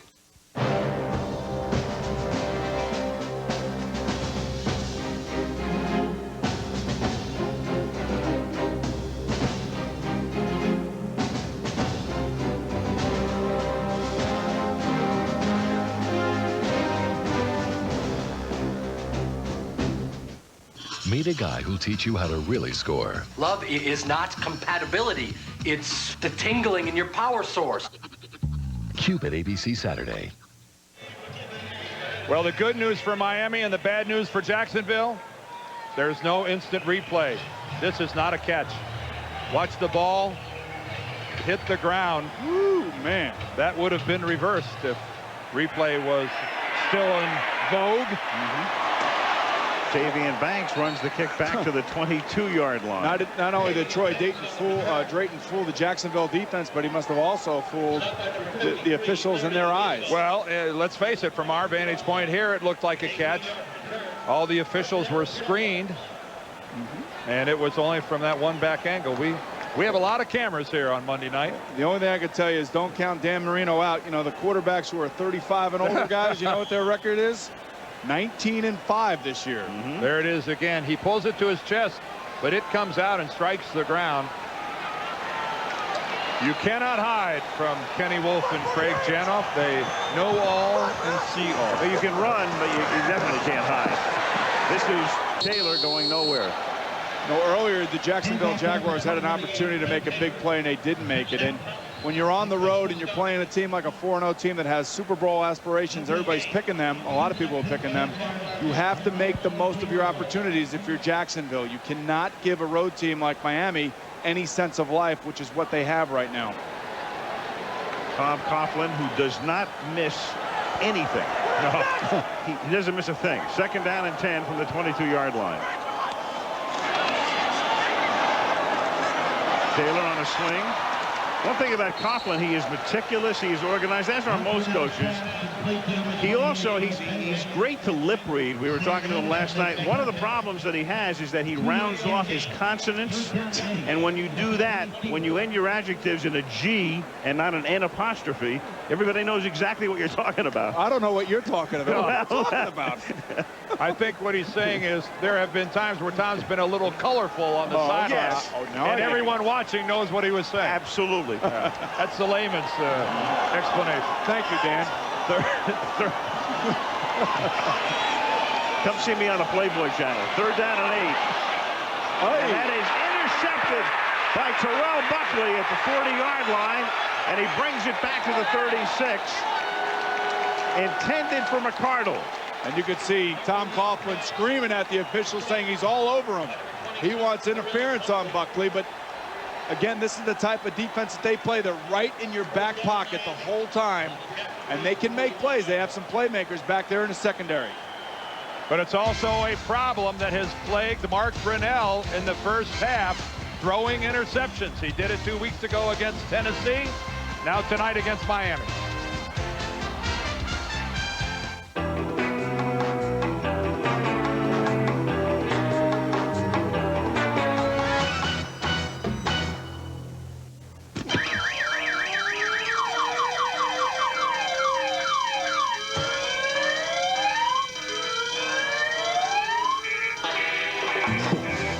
For the great taste that won't fill you up and never let you down, make it a Bud Light.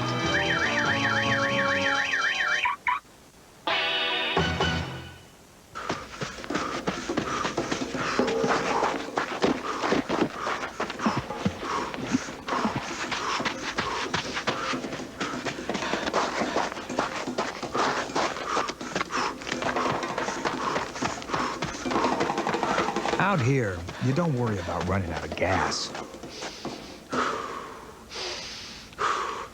You worry about running out of dirt. Wednesday, you'll never forget Dharma and Greg's first anniversary, because something goes wrong. It's not going to help. Because I'm never having sex with him again. And a college homecoming brings back the good old days. I hate her. Sharon? Two guys right after Dharma and Greg, ABC Wednesday, starting at 8/7 Central.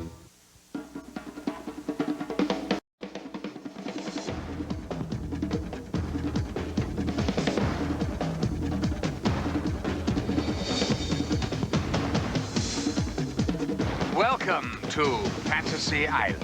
Fantasy Island, Saturday at 9/8 Central on ABC. You can see the interception by Mark Brunell this time. You want to throw the ball outside and low so the defender doesn't have a chance. He ends up throwing it inside. Terrell Buckley got away with a little push there at the end, but it was a poorly thrown ball that time by Mark Brunell. Now the Dolphins at the 36 with John Avery, the rookie, in the backfield. And Marino guns it over the middle and too tall. Intended for Drayton. Then Dan goes down in the arms of Seth Payne. Now let's go back and look at one of the matchups. This was on the interception thrown by Mark Brunell. Jason Taylor against Tony Baselli. Taylor's number 99. There's the jam by Baselli. Now Brian DeMarco gets a shot at Taylor. They're going at it. Now Taylor's going to see it's intercepted. Oh, I can come back and be a blocker. And I'll take my swing at DeMarco. So when you throw an interception as a quarterback, you got to get your head on the swivel. You got to start looking around because those defensive linemen and linebackers are coming after you. They got a free shot at you. Absolutely, and they're going to take every opportunity they can. Jason Taylor did not pass up his free swing in the batting cage. 2nd and 10 at the 36.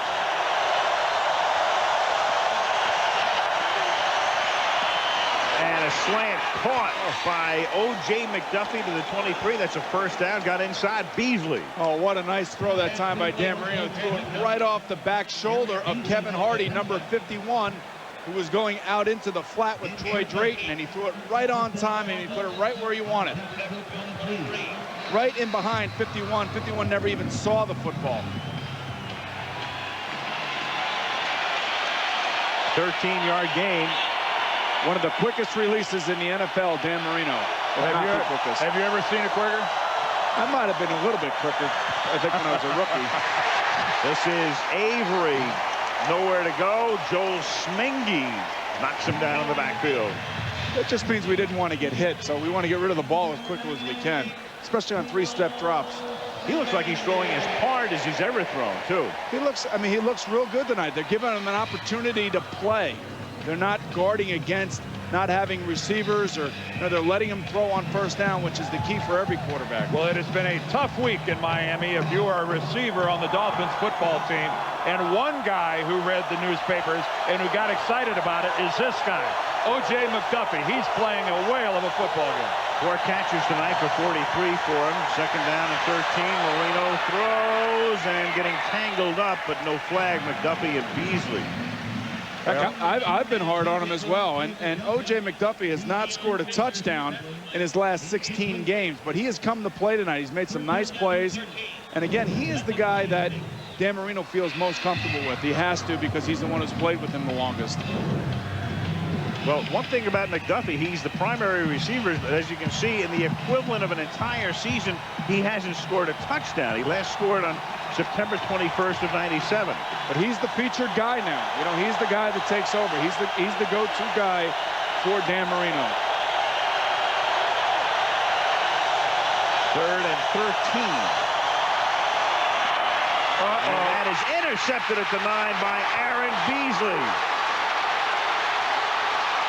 And Marino misses him, and then he gets spun down at the 45 by Kevin Donnelly. Jimmy is just livid over on the sideline. Jimmy just hopping up and down mad. Boy, you don't get many opportunities like that to get back in it here before halftime and have it blow up in your face.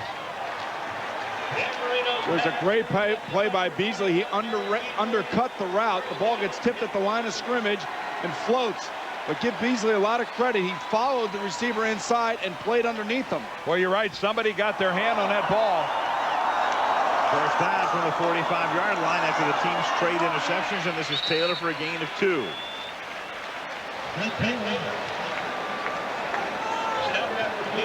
Post-interception look. Those are the things that just Jimmy Johnson just despises. Now he's going crazy, and you see him kind of pull back because Dan Marino's right next to him. If Dan Marino were down the other side, he'd be screaming, "What is he thinking about? Why is he doing that?" Well, I wonder if it was visible to him that the ball got tipped at the line of scrimmage. You're right, it got tipped and it took off. Oh, but you know what? That was classic right there. 2nd and 7. He's also working television, so he knows the camera's always on him. Right, exactly. This is Banks to the 47. Jimmy went to work for Fox, and he did a great job after he left the Cowboys for 2 years. And he had talked about perhaps never coaching again. And a lot of people close to him thought there was a chance that Jimmy would not coach again. Oh, no way. This guy was born to coach. Born to coach the Miami Dolphins. He was born to coach somewhere in South Florida. Yes. Well, he has to be on his boat. That's why he likes his boat. He wasn't leaving the state of Florida. Well, he got what he wanted. In fact, he didn't even want to go as far as Tampa. Or Jacksonville. 3rd and 1. Oh. And stopped in his tracks by Tim Bowens is Fred Taylor. Woo, what a play by Bowens. The defense rose up again for the Miami Dolphins. Give them an enormous amount of credit with the way they're playing right now. Quentin New Year is the center who's coming over there trying to block Bowens. Not very successfully. Walker the punt. Fair catch signaled at the 14-yard line by O.J. McDuffie. 2:32 remaining in the opening half. A reminder tomorrow, the hot comedy smash, The Hughleys. A great new show on ABC, and you will see it tomorrow night, 8:30 Eastern. Well, the Miami defensive football team did their job. They had a discouraging turnover by their offensive football team, and they forced Jacksonville into a 3-and-out. That, you know, that's the way a good quality defensive team goes to work. This situation right now with 2:32 to go in the second quarter, Dan, will give me a real perspective as to what Miami thinks of its passing game, because in past years, Miami would go into their 2-minute offense right here, line up with 4 wides and start throwing it all over the field. Talking about Miami rushing the ball against Indy on opening day, 4.6, against Buffalo in game 2, 4.3, and then against Pittsburgh, you saw the 2.9 on a sloppy field, then last week down to 2.3. Tonight, 1.8. League average is 4. And this is Parmalee. A flag is down. Bernie takes it up to the 25-yard line. Might be offsides by the defense, but what I like is I see that the Dolphins are in their 2-minute offense.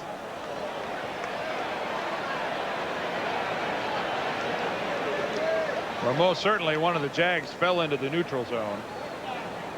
Offside, defense, the right end, lined up in the neutral zone. The penalty is declined. First down. And Kelvin Pritchett was out to that side. He just kind of wanted to go and then tried to stop. Watch him there on the bottom. Watch him kind of, oops. That's the worst of both worlds. You take yourself out of the play by being on all fours, and you're in the neutral zone. First down up at the 25. And that is caught over the middle, hauled in by Gadsden out to the 42-yard line. They'll go without a huddle. They have all 3 timeouts, and they have the 2-minute warning as well, which we have reached at this point. Good quality pass protection there by the Miami offensive line to give Marino a good look at the field.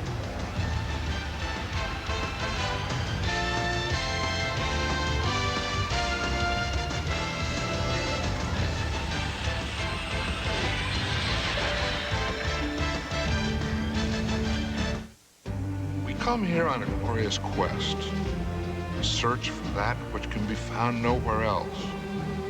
Where, in the trenches where mighty men clash, amidst the echoes of glories past, high atop Olympus, No. This is our quest. This is what football is all about. Now all I gotta do is find that nacho guy. This is Lusk, Wyoming. Cows outnumber people here 100 to 1. The thing that isn't apparent about Lusk is it's wired. Lusk has strung fiber optic cable for the future of high-speed internet. The schools have 320 computers for 500 kids. Home businesses on PCs are common. Why? They're practical people. They want to talk to the outside world using technology. They want to save their ranches with technology. They want to talk to the kids who've left and keep more kids from leaving by having the technology. They want to save their small town and keep it exactly the way it is.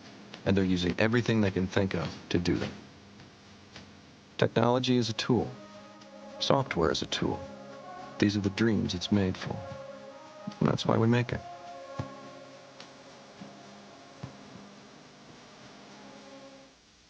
Once he was her teacher. You're like my father. Now the student must defend the professor in the trial of their lives. Do you think he's guilty? All new practice, ABC Sunday. Aerial coverage provided tonight by Budweiser as the Miami Dolphins try to square the score if they can at the half in a game in which they trail 14-0. Now it's 14-7. They have a 1st and 10 at their own 42. 2 minutes to play and all 3 timeouts at Dan Marino's disposal. And here they come. Not yet. Not yet. Ball start. Right to the snap. 63. Offense. Still first down. Mark Dixon. All right. Lily 1st and 15. Let's check in with Chris Berman. All right, Al, thank you. Coming up on our Toyota halftime show, the ESPN Top 10 Plays of the Week. Collisions at home, a bad game going good, and the Cincinnati sleeper. Now let's go back to Jacksonville. And you, Al. All right, thank you, Chris. Cincinnati sleeper. Yeah, man, they weren't sleeping yesterday. How about those Bengals? I think he might be talking about the little chicanery with Neil O'Donnell at the end of that. Yeah. 1st and 15, and that's caught on the near side, and the catch by Aranda Gadsden. That was a good route by Gadsden that time. It got separation, and Dan threw the ball correctly, threw it outside on the sideline, and Gadsden came back down his stem and caught the ball and didn't give Figures a chance to make a play on it.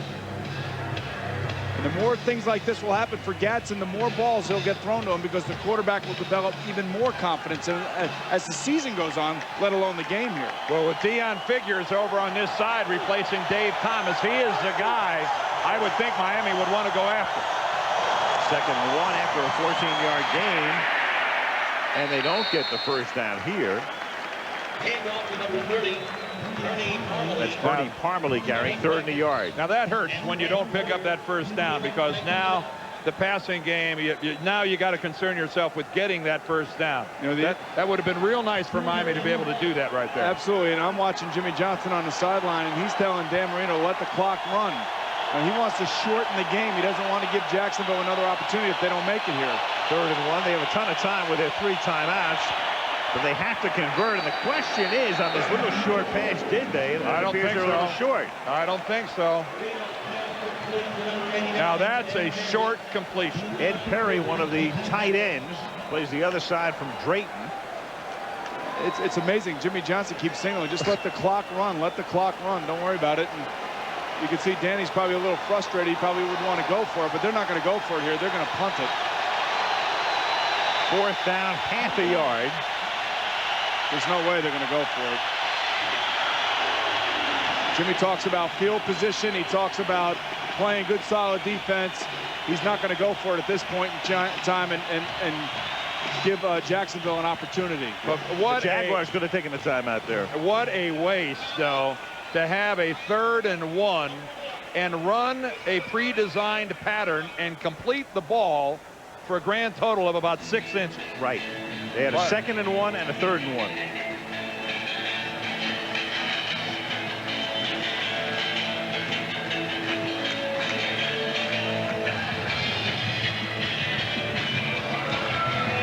You know what they could do, Dan? They could do what every team does in this situation. And it never works. We've seen this. Well, you know, this I think is an occasion where you're right. Punt. Here comes the punt. They're not going to go for No. it. Oh, of course not. Well, not. I'm afraid there's no deception there when you let the clock run all the way down.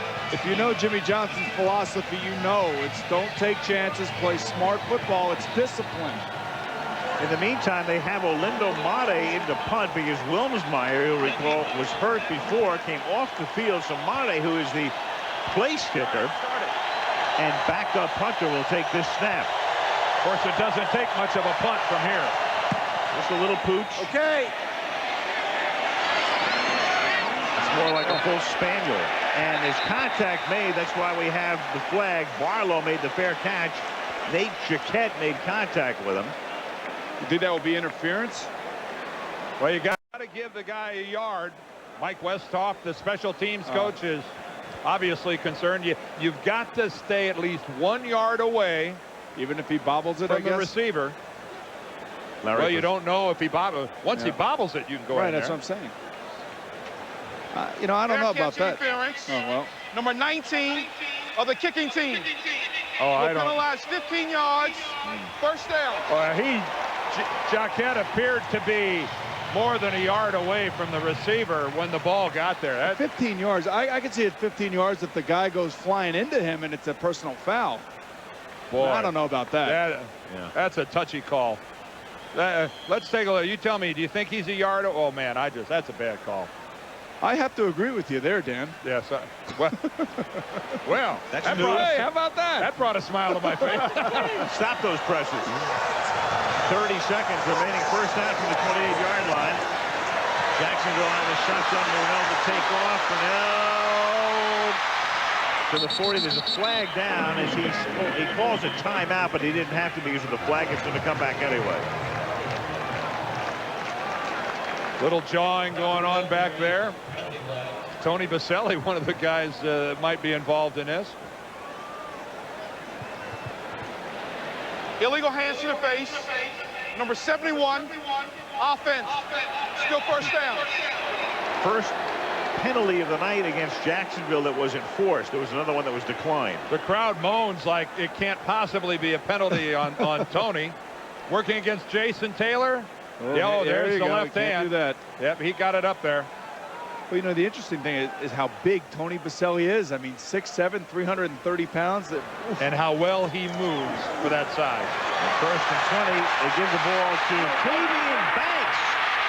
And the rookie third down back on first down takes the ball all the way to the 27 with 12 seconds left and puts them in field goal range. He's out of bounds at the 31, so it's a 48-yarder at this point. Just a simple draw play. Well, this is what happens when you play man defense in the secondary. Your secondary people are concerned about the wide receivers downfield. If you can get your back through the line of scrimmage, Zach Thomas is going to be blocked by a lineman who is uncovered. And Tavian Banks is pretty quick. He can run down the sideline and outrun mostly everybody on the Dolphin defense. 51 yards, so Jacksonville in a position half running out the clock. The next thing you know, they're in field goal range, and Brunell will slide to a halt and call timeout at the 28, and they'll bring in Hollis for what will amount to a 45-yard field goal attempt. Coughlin, that we talked about, Oregon, he is on top of everything. I think that when you look at what he did with this football team, given a third and a fifth-round draft pick to Green Bay from Mark Brunell to start it off, drafting Boselli that year, and then this past year trading Rob Johnson for a 1, which is the 9th overall, which is Fred Taylor, and a 4, which is Tavian Banks. That is good personnel management, and he doesn't nearly get the credit for what he does down here. Well, if people forget, I mentioned at the top of the show, he was the #1 choice of the New York Giants to take over when Ray Handley was fired after the '92 season. And he turned it down, in effect, because he wasn't going to have the control he needed. George Young was still very much entrenched with the Giants at that point. And then the Giants went to Wannstedt second, and he opted to go to Chicago and then wound up with Dan Reeves. Would you also say maybe that what Buffalo was willing to give for Rob Johnson is an indication of the scarcity of guys that can play quarterback in this league? I think it's desperation. I think when Chicago gave a 1 to Seattle for Rick Meyer, it shows you that people are willing to take chances, and he wasn't going to do that. And he did a great job in getting Mark Brunell here. 45-yard attempt for Hollis. Parker puts it down, and Hollis, who's been erratic this season, misses this one. And that'll really get Coughlin crazy. They set him up for a field goal attempt, a guy who's been to the Pro Bowl, but for Hollis this year, it's been a tough year. Jimmy Johnson jogging off the field. His team lucky to be down only by 7. 14-7 Jaguars at the half. And we'll return after this message from the National Football League and a word from our ABC stations.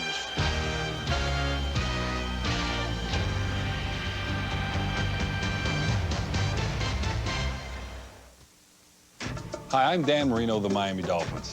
The NFL and the United Way this season are celebrating 25 years of working together to help our neighbors in need. Over the years, the hundreds of NFL owners, coaches, and players have volunteered their time to work with United Way agencies and programs that show our caring for people. By working together, the NFL and the United Way are making a difference. The NFL, the United Way, and you, the power of teamwork. Too slow, you're out of shape. Fast, harder. Why can't you be perfect? Is that the best you got? Can't you do that? Come on, Warren. This is my shield against the heat. This is my shield against the other team. Expectations, the best and myself. Against the opposition. He'll never play in the NFL. He's too skinny. He's not like other quarterbacks. He'll never hold up. He'll never start. This is my shield. He's just an athlete against the noise. The shield means you're for real.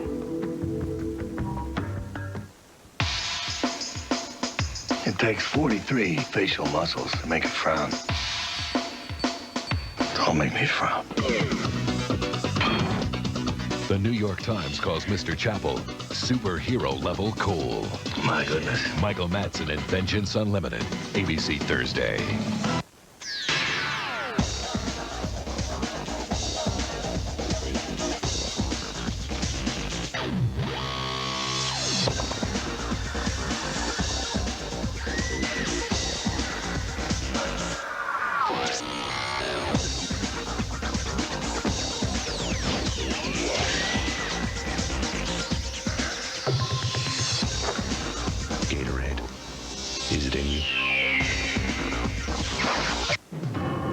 I've been welding since I've been 15 years old.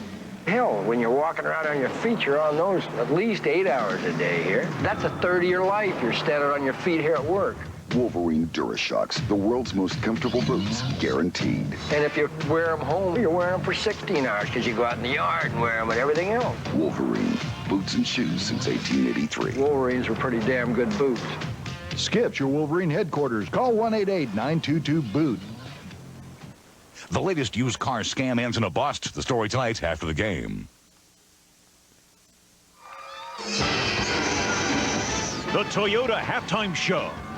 Brought to you by Toyota. Every day belongs to you. Make it count. Once again, from the ESPN zone, Chris Berman. Hello once again, everybody. Hope you're enjoying the Battle of Florida with Jacksonville leading Miami 14-7. Now, among the ESPN top 10 plays this week, what do we have? Well, we get a screen and a scramble, a steal and a salute, and the sleeper play of the year. Play number 10, hey, they say it's your birthday, 37 years young. Steve forever young. On his 37th birthday, 300 yards passing for the 5th straight game. This one to Garrison. First, I look at the Hurst. The Niners roll the Saints. Play 9, talk about quarterbacks who can move. Steve Air McNair, in only his 4th year, his 11th rushing touchdown of his career, the only touchdown in a game here at the Big Crab Cake as the Oilers beat the Ravens. Play 8, biggest 4th down play of the day. Neil O'Donnell, 4th and 12, trailing the Steelers against his ex-mates, completes to Carl Slim Pickens down to the 35-yard line. File this away. Play 7. 2 weeks ago, Hall of Famer Doak Walker passed away. 50 years ago, he won the Heisman Trophy. This year's leading Heisman candidate, the Doak Walker Award winner, Ricky Williams of Texas. Ward Dokes 37, 2 touchdowns, and saluted the man up above. How bad was it for the Bears yesterday? They block a punt in Arizona, But the Cardinals, Ronald McKinnon, Johnny on the spot, rumbling, bumbling, stumbling for 31 yards. He also had 3 picks. He had a whole season in one day. The catch of the day, play 5. One of the Mills brothers, Ernie Mills, snares this from Dallas's Jason Garrett. Play 4, the hit of the weekend. Walt 3 blind Weiss. Boom! Jim Frito-Leyritz. Leyritz holds on. The Padres look like they're moving on to the World Series. Play 3. How bad were the Raiders and Chargers? Awful. Leo Aragu's 16 punts for the Raiders, a record, over a kilometer of punts in this game by both teams. But from the ashes rose the Raiders. The venerable one, Wade Wilson to James Jett, and the Raiders actually win this game 7-6. You know about the Statue of Liberty play? This is our Empire State Building play. Danny Cannell stands there while Antonio Edwards scores for Atlanta. And play 1, we chose you to file it.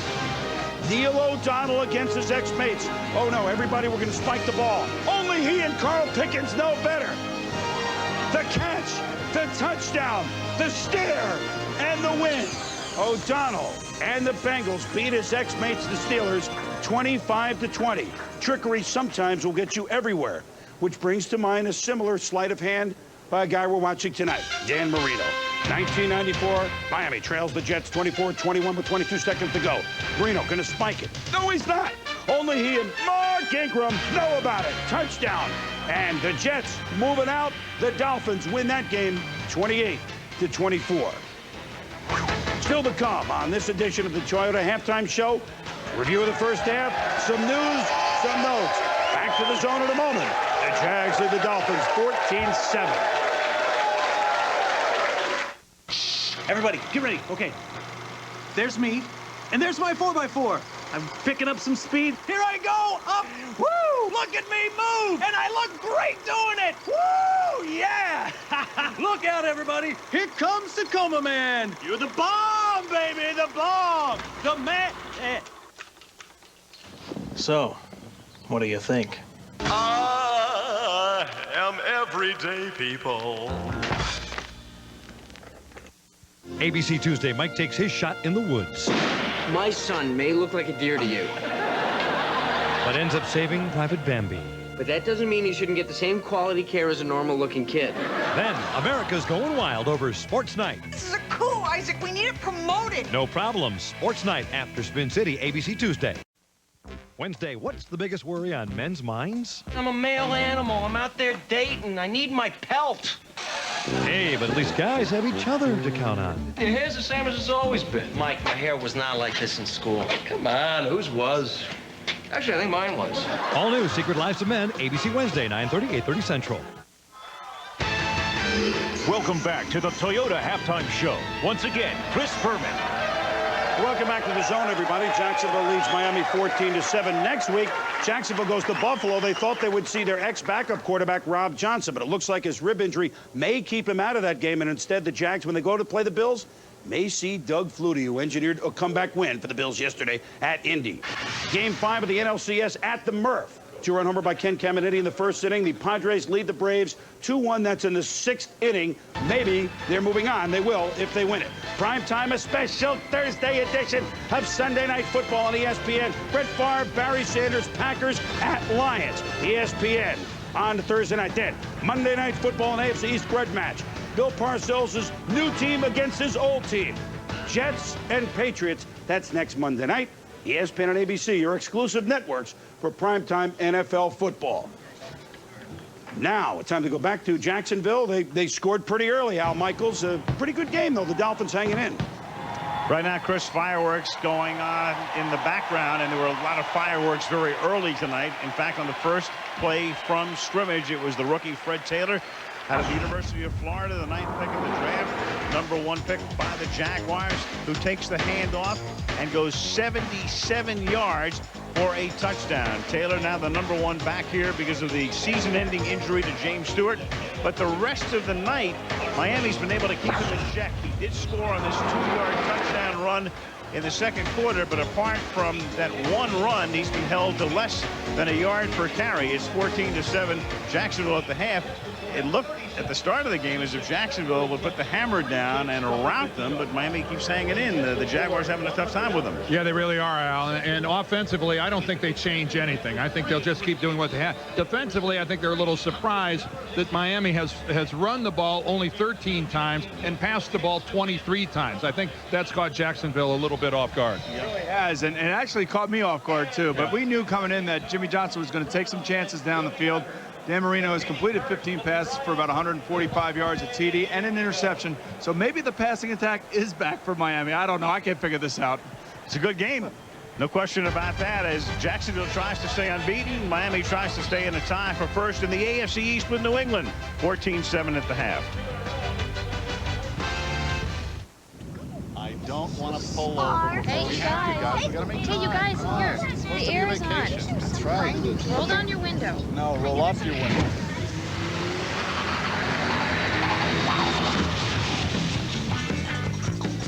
Introducing Solara, an entirely different kind of Camry. It's for you.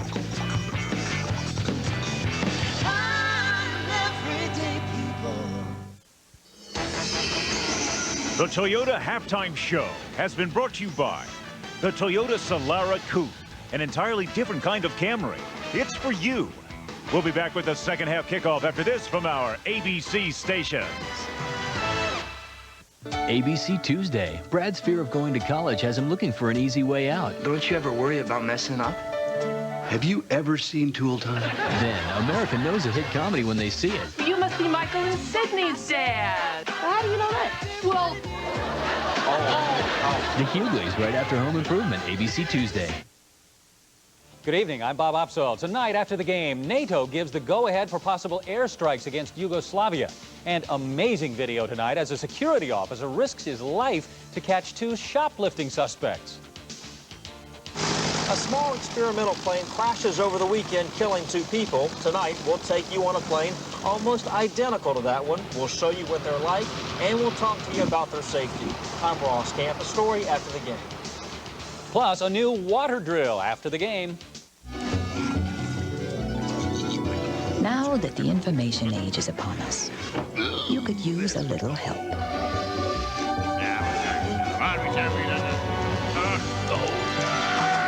Which is why it's a good time to get Sprint Caller ID. So you can control exactly who you let into your home. Hi, Mom. And who you don't. Get a free display unit when you order now. Sprint, where it all comes together. Slow credit, no credit, no problem. Divorce, bankruptcy, repossession, it doesn't matter. If you've got a job, you ride. At First Choice Auto Finance, our 110-point inspection puts you behind the wheel of a quality, late-model car you can depend on, backed by a 2-year, 24,000-mile service protection plan. Now you have a choice. First Choice Auto Finance. If you got a job, you ride. First Choice says you ride. Call 888-845-RIDE. Well, every day it's the same old thing. Get up, come to work, check the breakers, eat a sandwich. I told him, Mr. Bronson. I mean, I'm pretty much a white bread person. White bread. He had no sense of creativity. Have you ever tried anything different? He resisted it at first. Pumpernickel. We bake all kinds of bread. Well... Onion, raisin. Pumpernickel raisin, whole wheat. Jewish rye. White Mountain rolls. You name it, we got it. That's great. Kind of changed my lunch a little bit. We developed this friendship. Yeah, I trust her now. Hey, what do you got for me today? I'm going to suggest he toast it. Toast is not a good word around here. Are experimental planes really safe? We'll take you for a ride after the game. Monday Night Football is online with live action, interviews, and post-game analysis at ESPN.com and on America Online. Back in Jacksonville, Al Michaels with Dan Dierdorf and Boomer Esiason as the second half gets underway. Damon Shelton, the fullback, loosening up on the stationary bike. Dan Marino getting ready to come in offensively because the Dolphins will receive. Mike Hollis, who missed a 45-yard field goal attempt at the end of the half, sends this kickoff down to the 4-yard line where Brock Marion brings it out past the 20. A flag goes down, and Marion is tackled up at the 32-yard line. Helping the Jaguars want to congratulate Gregory Holtzman. Johnny Greer will make the call. All new, all for you. Coming soon to Jacksonville, and proud to be the newest sponsor of the Jacksonville Jaguars.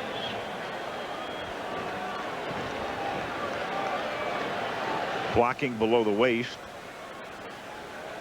And it's against the Jags. Against the kicking team.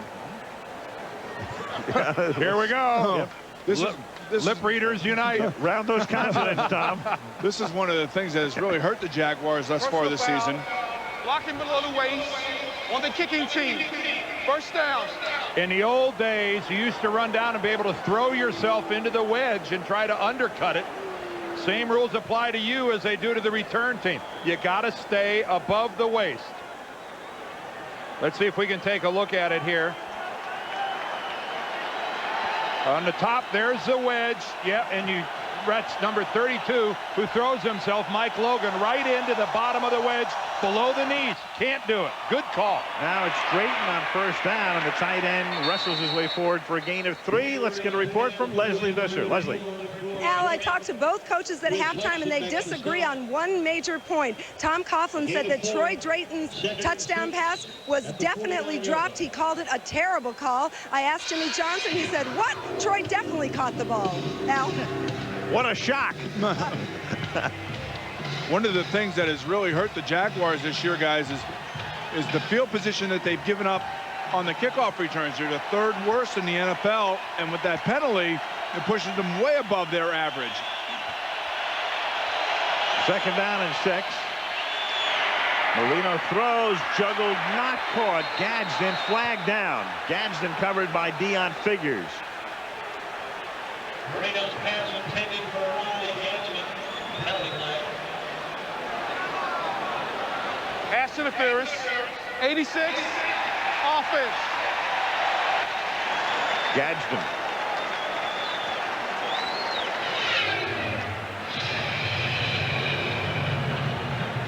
Jimmy squinting up at the replay screen.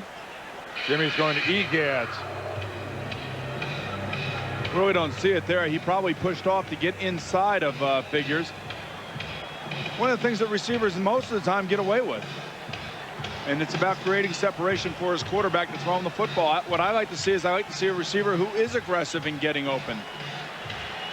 Well, I think every receiver has spent years watching Michael Irvin use his hands in an attempt to get open, Boomer. One of the best in the league. One of the best in the history of the NFL of getting open like that.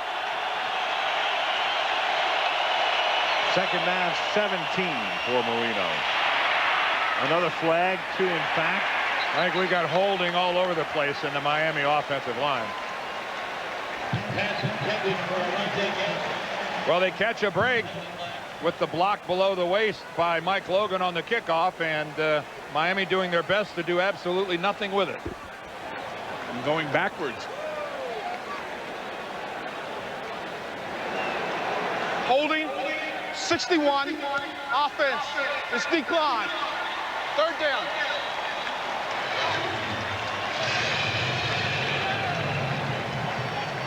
Tim Ruddy, a pretty accomplished center, gets caught by surprise, and Ronaldo in. He's just on the shoulder, moving past him. He has no choice in his mind but to tackle him. That's what he did. I don't have a problem with that one, Dan. No quarterback ever does. That's exactly right. Yeah. 3rd and 17, declining the penalty.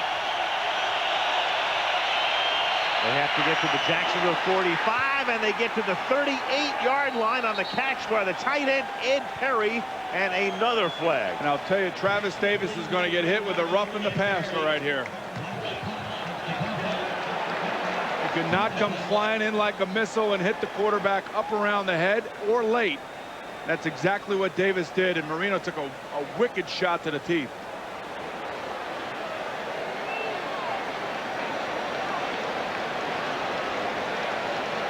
Take a look here. Actually, it wasn't. It was number 32. Oh, it's Mike Logan. You cannot do that. Personal foul. Roughing the passer. Ooh. First down. Well, not only that, but he did the worst thing in the eyes of the NFL that you can do. He launched himself at Dan Marino. Let's watch this again. He went airborne and then led with his head. I would tell you that will be a suspension, and that will be a huge fine. Well, the big fine, I think, is for sure. The suspension. Oh, I'll tell you, it's a possibility, but you can't launch and lead with your head. I've seen hits worse. Not as bad as that one received suspension. First and 10 from the 22-yard line. The catch is made by McDuffie, who turns it back inside. Tackled by Dion Figures. Gain of 8 to the 15-yard line. Well, if you let number 13 get comfortable in the pocket and you start letting him deliver these passes against these zones out here, he will pick you apart, and that's exactly what's going on. There's another look. Oh, man. Boy, and keep in mind, Logan was he not the guy that got the penalty going below the waist? He was on the kickoff. Mike, this has not been a real all-star series for you. 2nd and 2 inside the 15. Dolphins trying to tie it up. Over the middle, that's a first down. It's caught by Lamar Thomas. It'll be 1st and goal from the 8-yard line. He's tackled by Tom McManus. Dan Marino this season, the numbers have been way, way down. In fact, in one game against the Jets in '88, he threw for more yardage that day, 521, than they had in 4 games compositely coming into the game tonight. You know, and I think the games before, though, he was a victim of circumstance where they didn't really have to throw until last week against New York. But tonight, they're making a concerted effort to throw on first down. They're throwing by choice. Right, exactly. 1st and goal from the 8-yard line and stopped in the backfield. His choice should be to throw right now. Because they can't run. Kippy Brown, the offensive coordinator on the right. Kippy taking over. He was the running backs coach when Jimmy Johnson let Gary Stevens go. Gary had been there for a long time. Gary's out in Oakland, I believe, right now. Kippy was, as you said, the running backs coach for 2 years. There's Marino tonight, as you can see, yards per pass, which is a good indication of the Look type at of night yards you've had. per pass coming into tonight, 5.13. Fred Taylor was averaging more per carry running the ball than Marino was per pass throwing. 2nd and goal from the 13. Pressure on, throws short, nobody home.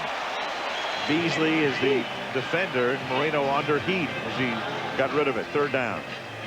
Well, he saw Tony Brackens coming from his backside. You know, when you read about the Miami Dolphins and what they've accomplished thus far in the first 4 games of the season, you know, you say, where is this great quarterback that you have? How come he is not playing? How come you're not giving him an opportunity to play?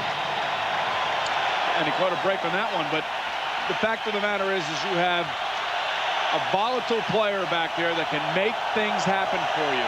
3rd down and goal. Flag is down. Marino throws, nobody there. This was no play. This is no play.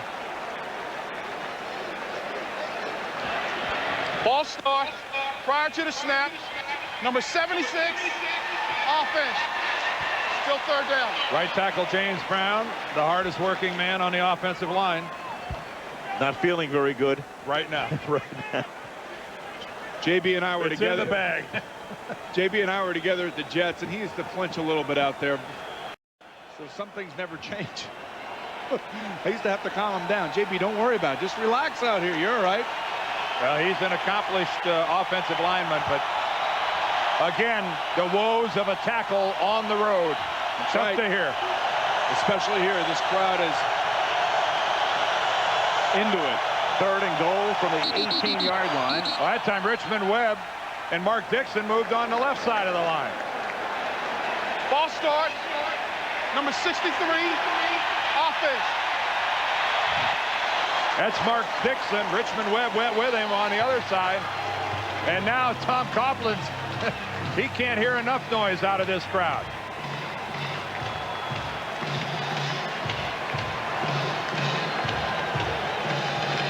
And right now, Miami's got to make sure that even if they don't complete anything, they don't work their way too far out of field goal range. It was 1st and goal at the 8. It is now 3rd and goal at the 22.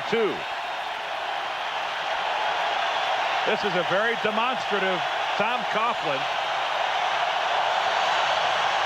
Juggled snap. Oh, picked off. Flag down.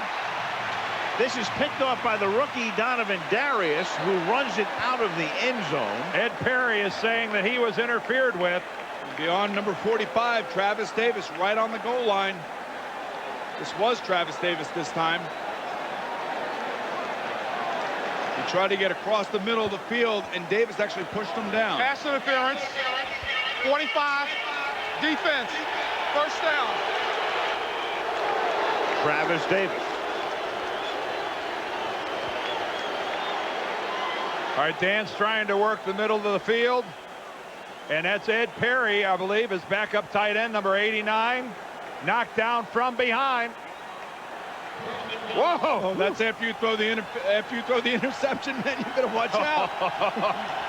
That is an He knows example better than that. of not having your head on a swivel. He knows better than that. First and goal after it was 3rd and goal from the 18. They give it to Abdul-Jabbar, and he can't get in. Okay. Watch it. Well, it looked like Abdul-Jabbar, Allen Boomer, was going to get in on second effort, but then Tony Brackens came loose and put a solid crunching shot on Jabbar and knocked him back. It looked like he was going to break the first tackle, but then Brackens, talk about cleaning up. Watch this. Right there, it looks like Jabbar is going to come loose, but then Brackens really gets a good shoulder on him. 2nd and goal at the 1. They were here before and couldn't run it in. They try it again with Abdul-Jabbar. Touchdown. He just did get in. I don't know about his body was in, but I don't think the football was in. Well, it's too late to argue it now, but you're right. His hips made it in, but he was doing a pirouette in the air. Doing a helicopter. I don't know. Well, I'm sure we'll have a great shot of it. I just... And, you know, this is a remarkable turnabout, the way that Jacksonville's dominated this game. All right, watch the ball, not Jabbar. Well, he lands on the goal line. Yep, the ball landed on the goal line. Good call. Broke the plane. Extra point by Mate is good.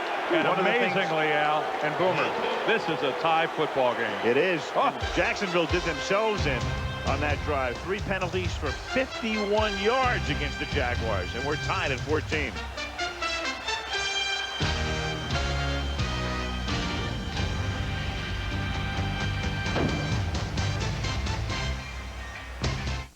I wouldn't call Charlie's parents overprotective, but maybe Charlie would. Well, if 1 pad's good, 2 pads are even better. Ouch! His parents just want to make sure he's on the go safely. Don't forget to buckle up. So it figures they'd get a Ford Taurus. Does he have enough pads on? The only sedan starting under $20,000 to earn a 5-star government front crash test rating. Be careful! Oh! I wouldn't say they're overprotective. Other way! Other way! They're just parents. Ford Taurus, built to last. Hello from Plank Road Field, where the guys are getting a little inspiration from Coach Lou. We must win today. Losing is not an option. Do it for the love. But most of all, do it for the beer. As we all know, the beer is Ice House. It's ice brewed, there's never any watered down taste, just more of what you want in a beer. Thanks, and enjoy. That boy's a locomotive. Wednesday, you'll never forget Dharma and Greg's first anniversary, because something goes wrong. It's not going to help. Because I'm never having sex with him again. And a college homecoming brings back the good old days. I hate her. Sharon? 2 guys right after Dharma and Greg, ABC Wednesday, starting at 8/7 Central. The past 6 years I love you, Bobby. won't ever compare to the next 5 weeks. Police, drive! Don't move that car! Go, drive! All right, buddy. It's time for Blue. Viewer discretion advised. The season premiere, ABC Tuesday, October 20th after Sports Night. Kareem Abdul-Jabbar, he played at UCLA. His name was Sharman Shaw. Then he changed it, and he scored the touchdown here. Marino going over the photos. The kickoff comes down to the 8-yard line. Reggie Barlow to run it back from there. And out of bounds at the 25-yard line. So now Brunell and the Jags will have it for the first time in the 3rd quarter. 10:19 left in the 3rd. 14-14 in Jacksonville.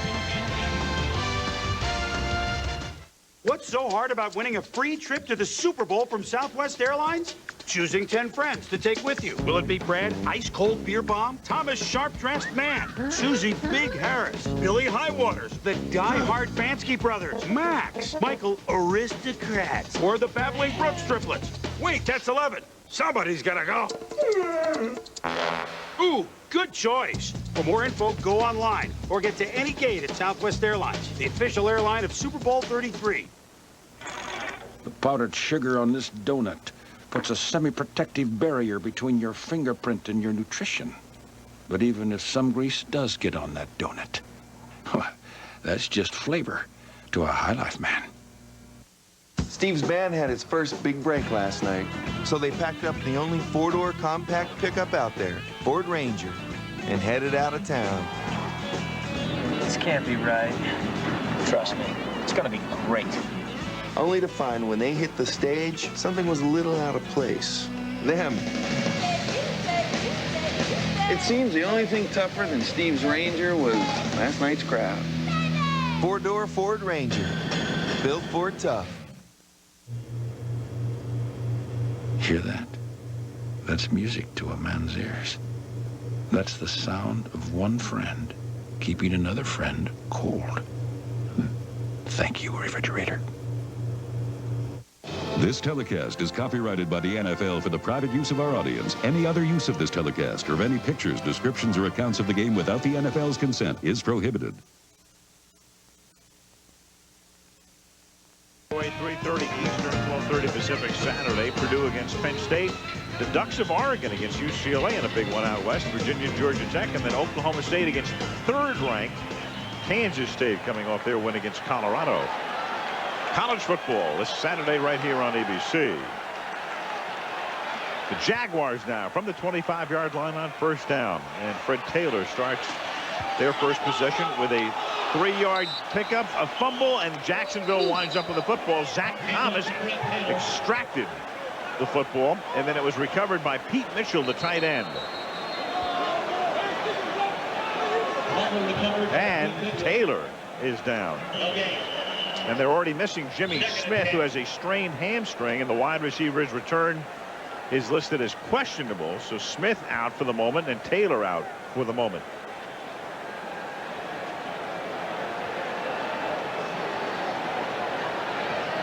The Jaguars caught a break there, boy. Sure did. Oof. For Miami Dolphins and the lone Jaguar, Pete Mitchell. I didn't see anything extraordinary. It looked like it happened to his legs, Boomer. So hopefully not too bad of news for Fred Taylor. The 12th Street Warriors about to play the game of the season. This time, it's all about pride. We can't lose to this team again, y'all. No, not this time. We got this game. Only winners riding in this expedition. What about that pitch? For Williams? I couldn't even see it. But we are warriors. Warriors. Warriors. Warriors. So, you girls really showed up, huh? You guys better pray for rain. The 1999 expedition built Ford tough. Who are you? I was hired by your roommate. Well, out of my way, I want a Bud Light. I don't think so. This is ridiculous. I live here. Sorry, you ain't on the list. List? Is there a problem, Bruno? It's nothing I can't handle. That's what I like to hear. For the great taste that won't fill you up and never let you down, make it a Bud Light. Now am I on your list? Let's see. Nope. Wednesday. I worked like a dog for years to keep HMOs out of here. Will Drew give up his dreams to save his friends? Johnson, get my lumbar pillow. I'm going to be doing some sitting. And what's the biggest worry on men's minds? I'm a male animal. I'm out there dating. I need my pelt. Secret Lives of Men right after Drew. ABC Wednesday starting at 9/8 Central. Step outside. I'll set you free. Sylvester Stallone. Don't play with me now. Antonio Banderas. As long as you are out there, I'll never be #1. For two assassins, the real competition is about to begin. I'm going to tear your heart out. The network premiere, Assassins. ABC Thursday. Parental discretion advised. One part of being a middle linebacker is getting there. The second part, doing something when you get there. What a hit by Zach Thomas. Just knocked that ball cleanly away from Fred Taylor. See him holding his shoulder, but he got up and jogged off the field over on the Jacksonville sideline. He looked pretty good jogging off. Banks comes in to replace him, and Brunell gets buried. So the Dolphins very fired up right now as Kenny Mixon, the rookie from LSU, got there first, and then Zach Thomas cleaned up. And Brunell is a little bit shaken up. Look at Mark Brunell get up. Man, they got there quick. Whoa, man. Right now, the momentum is all on the side of the Dolphins. They came out, ran it right down the field, got a quick score, and now the defense is starting to dig in. Well, they did a double loop. There's one loop coming up the middle with Mixon, and then the other loop around the outside by Thomas. That is the old original meet me at the quarterback. First sack of the game for the Dolphins. Third down. Here it is again. Pressure from the secondary, and Brunell forced to throw it away on the corner blitz by Jerry Wilson. And Jimmy screaming that that's intentional grounding. You know, if you're between the tackles, you can't just throw it away. He got away with one there. I am really impressed. It looks like Mark Brunell is a little bit dinged right now. The defense of the Miami Dolphins just brought it on right there and changed the entire momentum of this football game. Did he get outside the tackles, Boomer? Take a look. I don't know. It's close. Thin tackles. He didn't get outside Baselli. No way. Barker's punt fielded by Terrell Buckley. Buckley gets a great block and then returns it to the 50-yard line. One thing you know about Jimmy Johnson's team, it is going to be a rough and tumble, quick-paced football game, especially on the defense and special team side of the football. This flag was thrown well after the play was over. This has got to be some type of a personal foul or something that happened way after the play. I wonder if it was taunting, because we got a big shot and they were standing over the guy that was on the ground. Personal foul, unsportsmanlike conduct, number 53 of the receiving team, taunting. Boomer. Yep. Yes, I know what I'm talking about. Well, that's Larry Izzo who laid the block out and then did the taunt. He just knocked Whitted, Alvis Whitted. I don't know what he said, but it must have been good.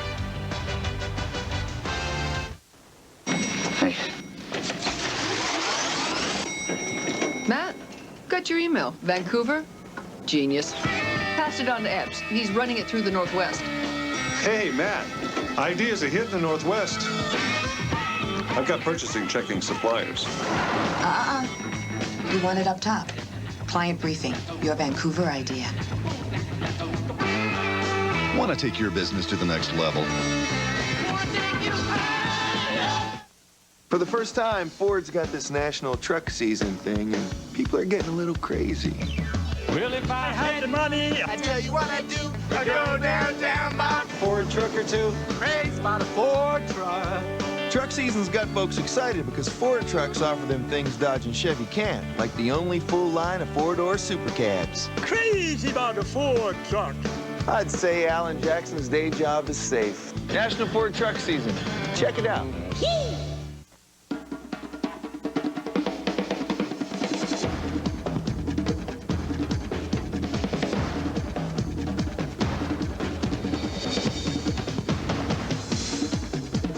Welcome to Fantasy Island.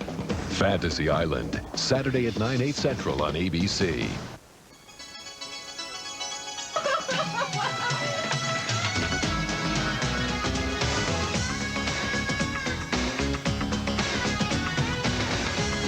Vengeance Unlimited is pulp testosterone fiction.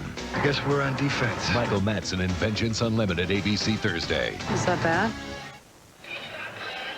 Well, Larry Izzo gets called for taunting, and it had to be verbal because there was certainly no physical taunting involved. He didn't stand over Whitted and you know, make gestures or anything like that. You can knock the heck out of each other, but you can't call each other names. Oh, yeah? Izzo saying, do you know what the definition of is Whitted? Sticks and stones will hurt or break my bones or something. Now, this is as close as Larry Izzo gets to Whitted. And watch on the left of your screen. There's the flag. Oh, you can't call somebody a name. Well, I can't imagine what he must have said to draw a flag. A lot of outrageous things. It must have been good. It must have been good. Oh, it must have been world class. 2nd and 11 from the 36-yard line.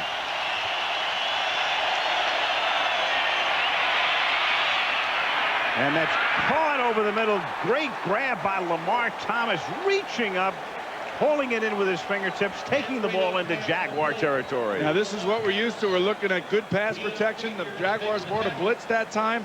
Dan Marino senses the blitz, moves a little bit in his pocket to his left, and finds Lamar Thomas down the football field. This is the type of offense that I think we've all been accustomed to watching the Miami Dolphins perform. Or he puts a good move to the sideline on Dion Figures. And Lamar Thomas showing a little courage tonight. Knocked out of this game twice by injury. Still playing. First down at the 43.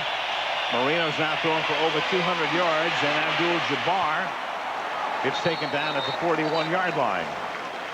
Monday Night Football is being brought to you by Ford F-Series. The best-selling trucks are built Ford tough. Miller Lite, an official sponsor of the NFL. And Southwest Airlines, proud sponsor of the NFL and official airline of the Super Bowl. Super Bowl to be played in Miami this year. St. John's River. Bridges spanning it here. Rushing comparison tonight, as you can see, Jacksonville averaging 10.5 on the ground. Miami 1.6. And yet the game is even as Marino throws, and at the 28-yard line, that's hauled in by McDuffie. Of course, Jacksonville's average is plummeting. It was 77 yards per carry. That's exactly right. After the first play. Freddie Taylor on that first play. Since then, 11 carries for 12 yards for Taylor.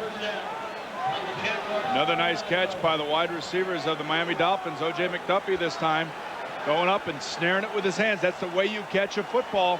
Catch it with your hands. Keep it away from your body.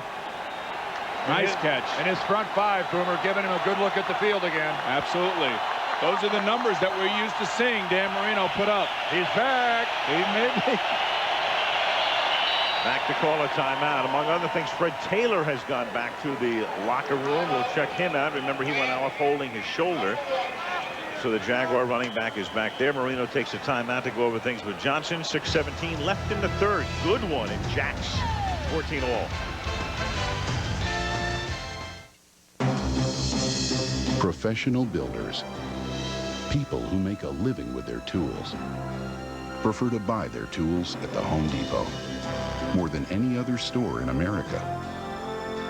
And whether it's the selection, the quality brands we offer, or our guaranteed commitment to the lowest prices, we think it's a pretty powerful argument for why you should shop here too. The Home Depot, where people who know their stuff buy their stuff. I heard this story about a group of tourists who were searching for Western heroes. Come on, baby. When they got a little off track. We're sunk. Luckily, their hero found them. The legendary Ford F-150. Gary Cooper. Yeah, Gary Cooper. Looks like you could use a hand. With an available 5.4-liter Triton V8 that delivers more pulling power than Dodge or Chevy. Now there's a happy ending. Ford F-Series, built Ford tough.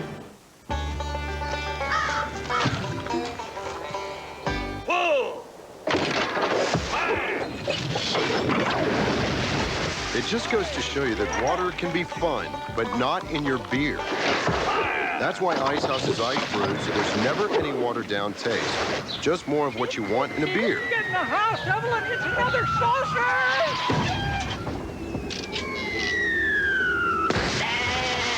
Thanks and enjoy. This is when the big dogs come out. In driving rain, pro football is played. Wayne Huizenga made the trip up from Miami earlier today, watching his team at one point down 14-0. Now tied at 14 and on the move, first down at 10 to the 29-yard line. 6:17 left, third quarter. Al Michaels with Dan Dierdorf, former Esiason, and Lesley Visser from Jacksonville with Thomas in motion. Abdul-Jabbar picks up about 3. tackled by Kelvin Pritchett. Here's a reminder, tomorrow night, right here on ABC, good show. It's called Behind Closed Doors. It's Joan London, who visited us a couple of weeks ago in Washington, and she got behind all of our closed doors, the truck, the booth, the rest of it. And it's a great special by Joan tomorrow night right here on ABC. It was fun to spend some time with Joan. Of course, everybody remembers her from GMA. You bet. Great gal. Good show. 2nd down and 8 from the 27-yard line as Marino throws. That's caught by McDuffie. He's tackled at the 23-yard line. Short gain. Brant Boyer made the hit. O.J. McDuffie has really had a real solid game tonight. That time he catches the ball in a little bit of a seam, and he wants to show his toughness, and he wants to go back inside, but that's where all the big guys are coming from. But he went anyway. He went anyway. He's a tough guy. I'd like to see him get a touchdown tonight. O.J. McDuffie, 7 catches. Boomer would like to see him get a touchdown. He'd like to get a touchdown. It would be the first time, as we pointed out before, in over a year for McDuffie. On 3rd and 4. Caught and reaching out and getting the first down is the tight end Ed Perry. Awesome pass protection. That's the key to it all. He gets a chance to step up. Dan Marino does. He gets to survey the field, and he hits one of his tight ends running a shallow cross, and he puts it perfectly right out in front of him and completes the ball. Unobstructed view. And that's exactly where you have to throw the ball to keep it away from the defender Davis. He had a 360-degree unobstructed view.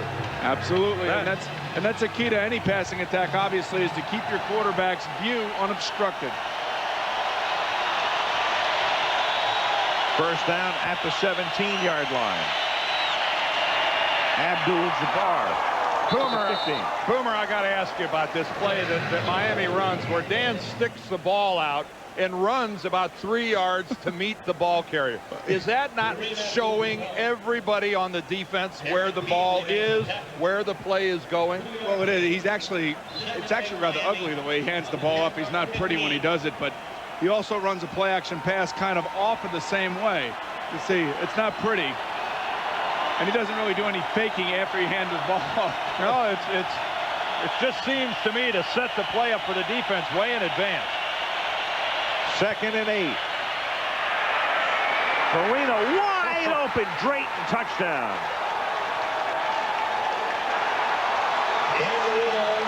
Number 84, a 50-yard touchdown pass. They've been running this play all night long. They've been hitting Drayton in the flat and hitting McDuffie as on a slant. And this time what they did is they ran him out into the flat to make it look like he was going to throw it to him. The safety jumped on him quickly, and Drayton just turned it up to the sideline. And Chris Hudson, that safety, Boomer, fell down. When Drayton makes his turn upfield, there you see in the background, Chris Hudson is lying on the ground, completely out of the play. Terrific offensive call by Kippy Brown, noticing earlier in the game just how aggressive those safeties were on the tight ends in the flats. Things are a little quieter here at Altel than they were at the beginning when it was 14-0. No doubt about this one. Remember, Drayton had that touchdown grab that wasn't truly a touchdown, at least in the replay days earlier. No doubt about this one. A lot of teeth gnashing in Miami. People talking all week about get the tight ends more into the passing game. Well, they've responded. Drayton's made 5 grabs tonight. Perry has 3. That's 8 catches.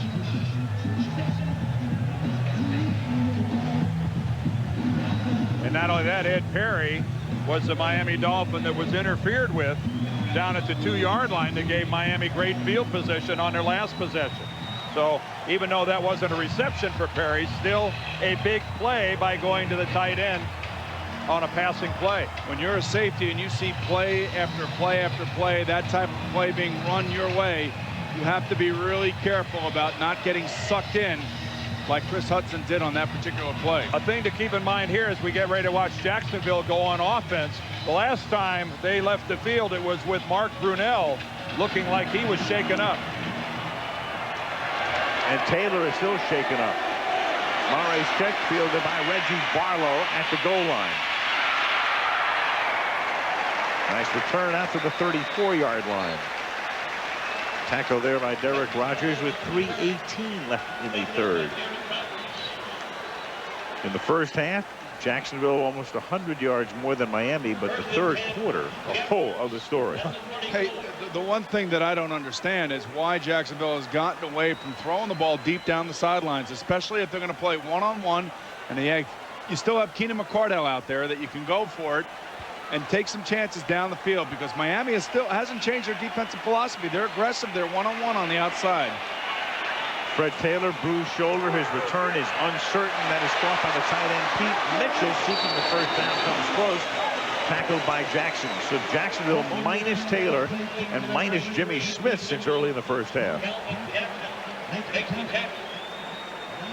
Needless to say, two very large parts of their offense. Tavian Banks, the guy that has to come in and handle a lot of the running if Fred Taylor is not going to return to this game, had only 9 carries coming into tonight's play, so pretty much untested. 2nd and 1. Banks. Tavian picks up a first down out of bounds at the 50-yard line. 4th round pick out of Iowa.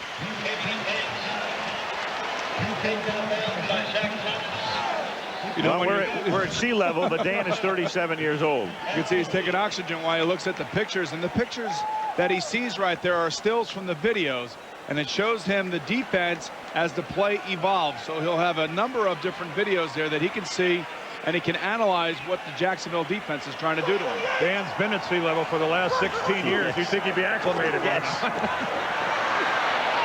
Throwing it, intercepted. The pass hung. Flag is thrown. Buckley. No, he dropped it. it. Yep, he doesn't have it to begin with, and there's a marker down. And it's a hold against the Jaguars. Oh, Buckley had this ball all the way. How did he not end up with it? This was served right to Terrell Buckley.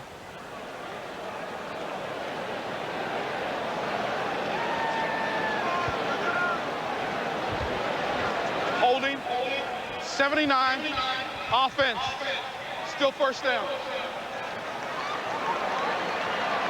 Tavian Banks did a great job of getting that ball away from Terrell Buckley. There is no 79, by the way. No, I don't think there is. It's a mad scramble to go to the old... What a terrific play by Tavian Banks, though. I mean, knocking the ball and stripping it out of Buckley's hands. 73 is the man he meant. Brian DeMarco, the guard. All right, Boomer, that saved a sure interception. And the other thing that I sense right now is that Mark Brunell is not seeing down the field quite clearly enough. That was a dangerous throw, obviously. He was glassy-eyed on that last series, and he might be again here as Trace Armstrong sacks him. And here comes another late flag. Jason Taylor gets knocked flat. I think Baselli hits him. These two have been going at it the whole game. Now these two have been locking up here on pass plays the entire game. And Baselli, well after the play is over, knocks Taylor down. Now, to Baselli's credit, what we got to try to figure out is, does he know his quarterback has been sacked, or does he think the play is still alive? We'll watch and see. Up at the upper right, there's Baselli. There's Taylor. All right, there's the sack. They both kind of push at each other. I don't know that Baselli knows that the play is over. You know, those are two big guys there. You know, they're supposed to be knocking each other around.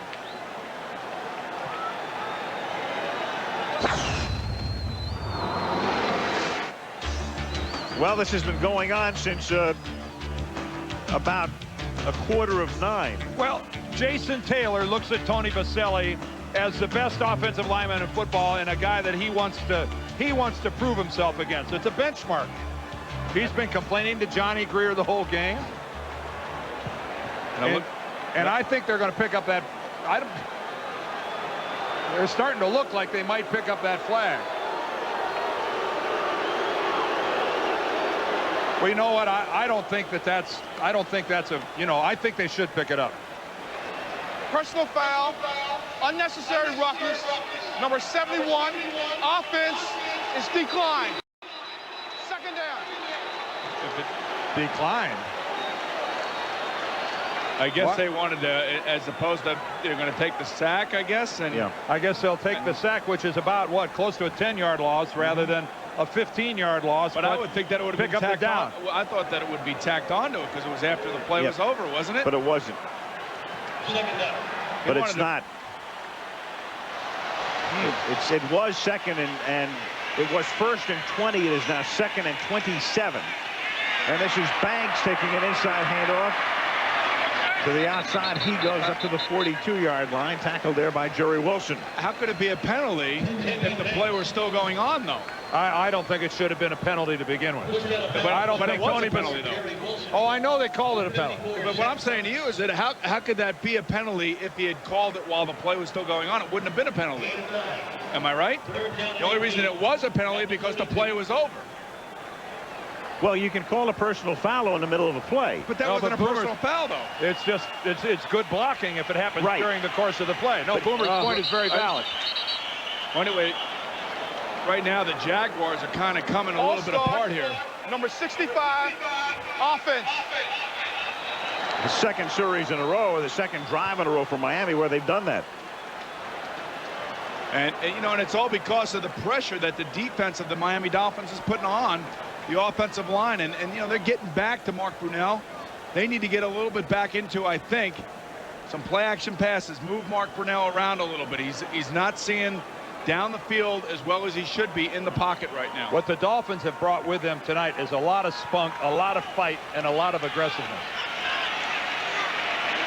3rd and 23. A little over a minute to go in the third. Miami up by 7. Well, we're in a real flag fest now. We are. You have to wonder if the 2 weeks off, the bye week, has had anything to do with this. Prior to the snap, 72, offense. Still 3rd down. First half was pretty cleanly played. There is one of those. That's Leon Searcy. So we'll all take our shots right now and get it out maybe in the 3rd quarter and come back somehow in the 4th quarter and make some plays. But, well, Boomer, I'll tell you one thing. This is fun watching Baselli and Jason Taylor go at it. These are 2 young guys, both of them trying to make a name for, well, Baselli doesn't need to make a name for himself. Jason Taylor doesn't either, for that matter. But these guys have locked up big time. 3rd and 28. 4 of the 5 interior linemen have had penalties called on them in this series. And Brunell throws and finds the open man Barlow at the 47-yard line, but well short of the first down. And they'll kick. Jacksonville had 1 penalty in the first half, 6 of them in the 3rd quarter. Tony Baselli this time. Taylor's going to take the inside, try that rip move, and he is effectively collapsed all the way to the inside by Tony Baselli. And that's what you call athletic by a left offensive tackle. Parker's kick, another flag. It's juggled by Buckley. Pulls it in, brings it back to the 6-yard line, is tackled there. And this flag is way back upfield, up towards the line of scrimmage. It's 4th and 13 at the line of scrimmage. It's in the area of an illegal man downfield, I think.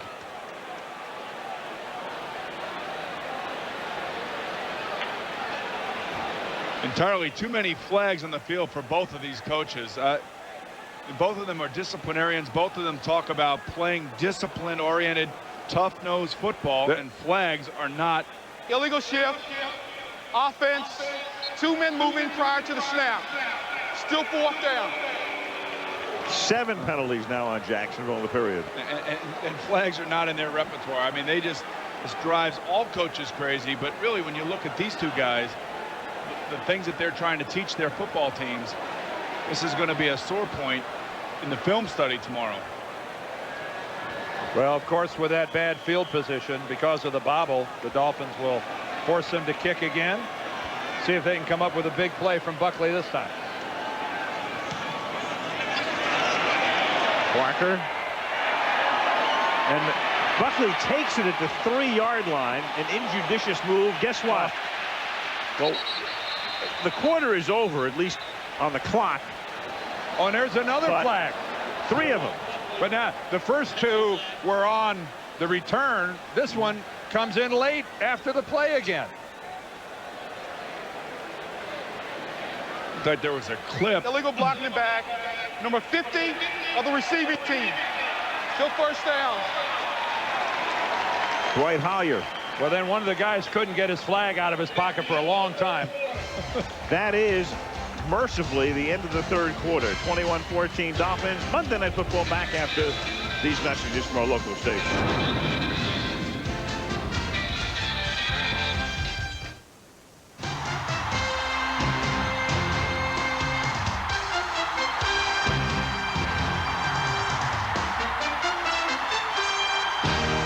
The Jets meet New England next Monday at 8 on ABC. We need public officials to be honest and preserve the rule of law. But look at Corinne Brown's record. A government audit found extensive violations of federal law during her '92 campaign.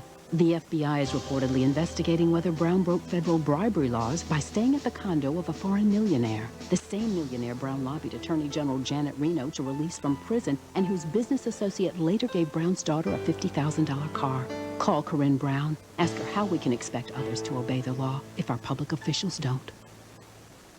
What's the point of all those satellite channels if your choice doesn't include local stations? Only Time Warner makes it easier to enjoy more than 120 channels without giving up your favorite local ones. Our installation's also easier than ever to afford, with 4 payments of just $5 each. Time Warner brings you the best movies, sports, digital music, and all your local stations, and lets you enjoy all your favorite entertainment and all your favorite rooms for one low price. Time Warner Communications. We make it easier. Oh my gosh! What's the matter? I knew this was gonna happen. Listen. Yikes! Stampede! Oh, what do you expect when you can get 2 McDonald's Quarter Pounder with cheese sandwiches for just $2? Yeah, you really can't beat it. Here they come. What should we do? Hold on to your buns. They're coming for us too. Run! Run? Did somebody say McDonald's? The latest used car scam ends in a bust. The story tonight after the game.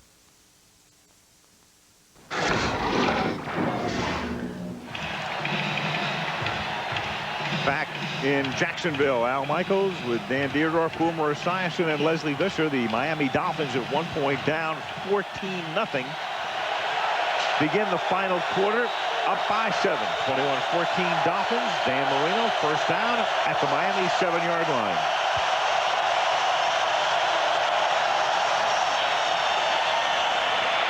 Abdul-Jabbar picks up a couple and another flag. Ay, ay, ay. Holding Miami.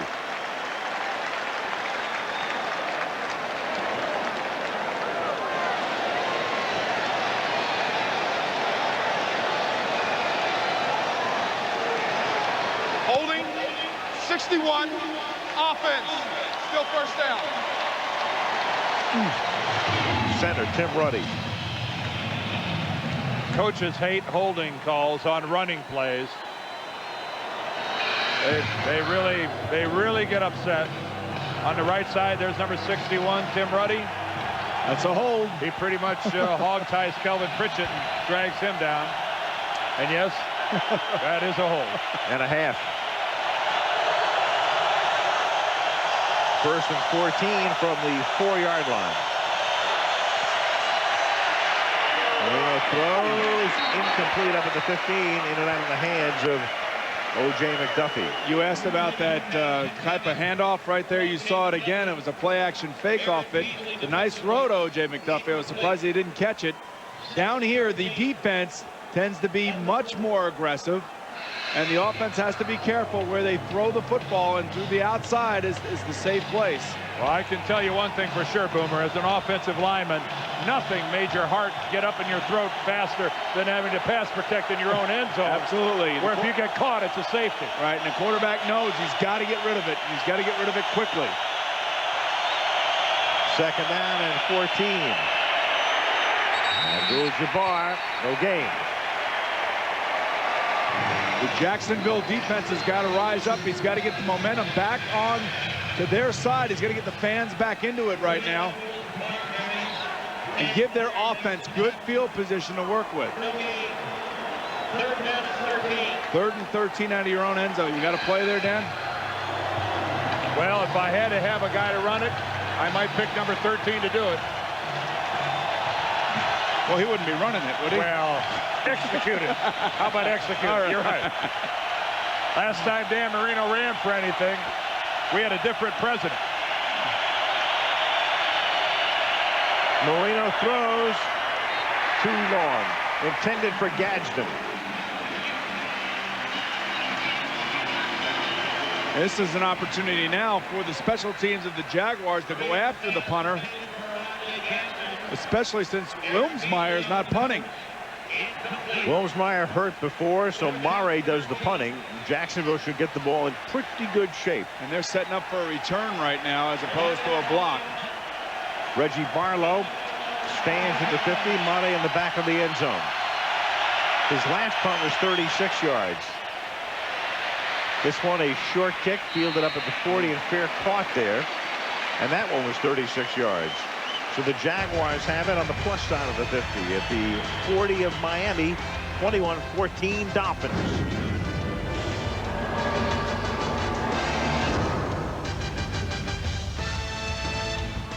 All right, captains, we're going to have a coin toss now. Visiting team, we'll call it in the air.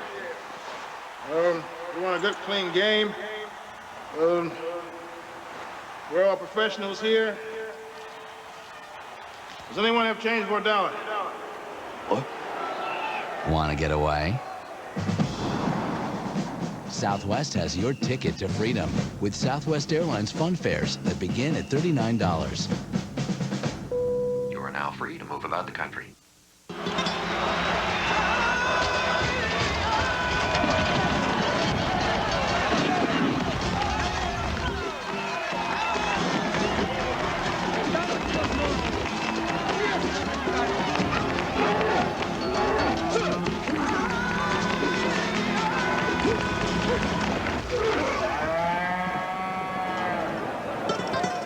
¿Dónde están los toros?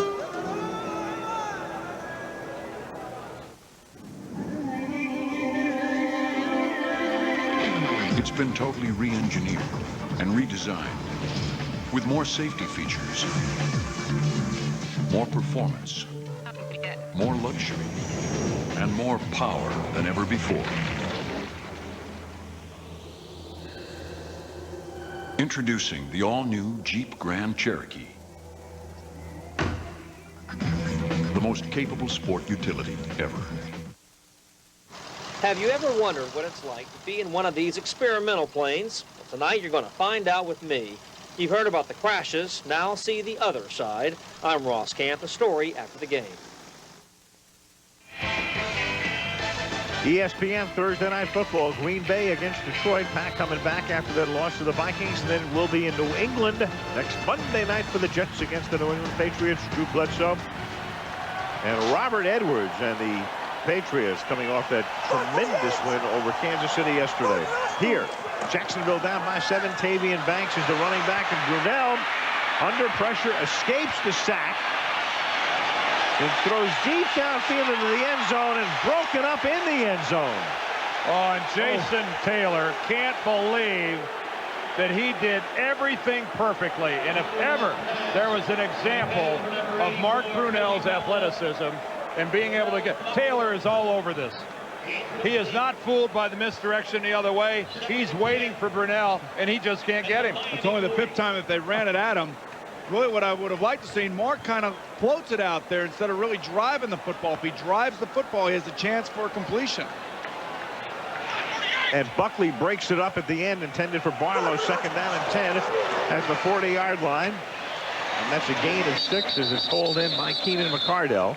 It'll be 3rd down and 4. Pass complete to Keenan McCardell. Terrell Buckley back to the tackle. Game 7. Take a look at the athleticism of Mark Brunell, but how about a defensive lineman? This is what they've become. They become like praying mantises back there with those long arms, and they come flying after you, and they can run faster than you can. Well, Jason Taylor, one of the fastest defensive linemen in the league, one of the most athletic, and Brunell still gets away from him. 3rd and 3 after McCardell makes his first catch of the night. His running mate Smith hasn't played since the 1st quarter. And that is caught by Reggie Barlow. Now that's how you deliver the football. They gave him good protection, and Mark stepped into the throw and drilled Barlow right between the numbers. And that's a good throw, good solid throw, and Barlow does a good job of getting separation from Buckley. And here's Baselli and Jason Taylor. Watch this. This goes on for about 10 seconds. Baselli drives him all the way over. The ball's long gone. He gives him that little extra shove. But he comes back, and Taylor's going to get right back in his face and follow him all the way across the field. First down from the 23-yard line. They're going to buy time. Wide open is Keenan McCardell for the touchdown.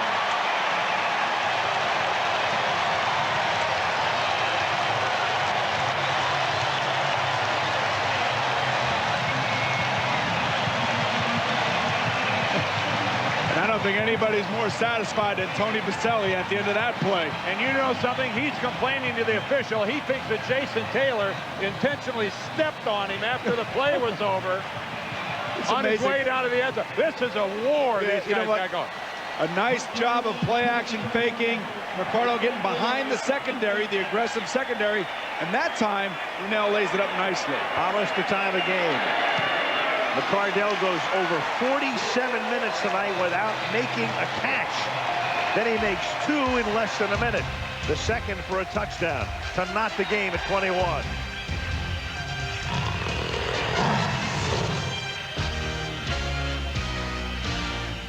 Because of our passion for design and engineering, our vehicles speak for themselves. And recently, others have had some great things to say about our quality, too. Sebring Convertible, Total Quality Award. Town & Country, Total Quality Award. Cirrus, Best in Class and Initial Quality by J.D. Power & Associates. Concord, Best in Class and Initial Quality by J.D. Power & Associates.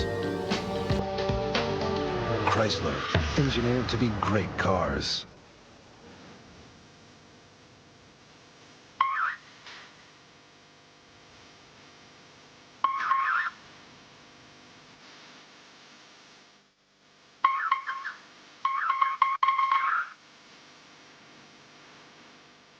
What a wonder. Fortunately, there's Nasonex nasal spray, an effective nasal allergy prescription medicine taken once a day that relieves sneezing, itchy runny nose, and congestion, indoors and out. Now that's wonderful. Nasonex, what good days are like every day. The most common side effects were headache, viral infection, sore throat, nosebleeds, and coughing.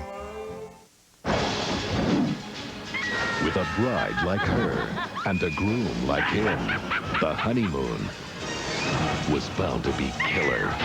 Bride of Chucky, rated R. Friday, Chucky gets lucky.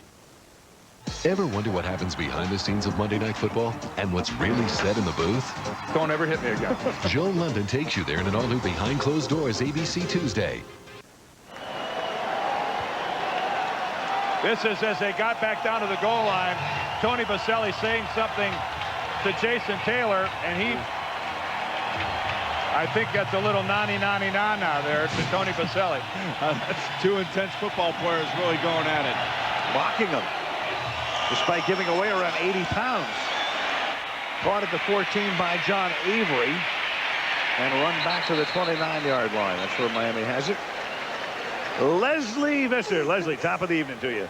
Good evening to you, gentlemen. On that matchup you've been talking about, Jason Taylor told me before the game that he just wasn't ready physically for this game, but also verbally, and he said he was ready to trash talk Tony Baselli in complete sentences. Al? Oh, really? Well, I'll tell you what. Subjects, verbs, the whole thing, right? As good as Jason Taylor can be and will be probably, the one thing that you don't want to do is you don't want to anger a superstar.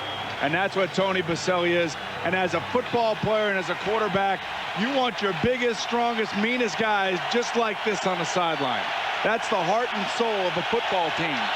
I wouldn't disagree with a single word. Were you like that when you played? Yeah, well, when I got such a nice guy now, though. I am. First down from the 29-yard line. That's caught by Troy Drayton, who picks up 3 up to the 32-yard line. When you're as good as Tony Baselli, guys, you are a marked man. To get a sack off of a guy like Visser makes some guys season. So he's used to this.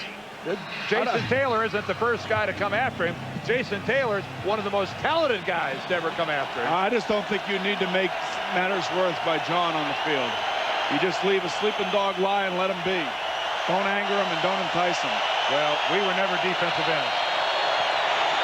Abdul-Jabbar.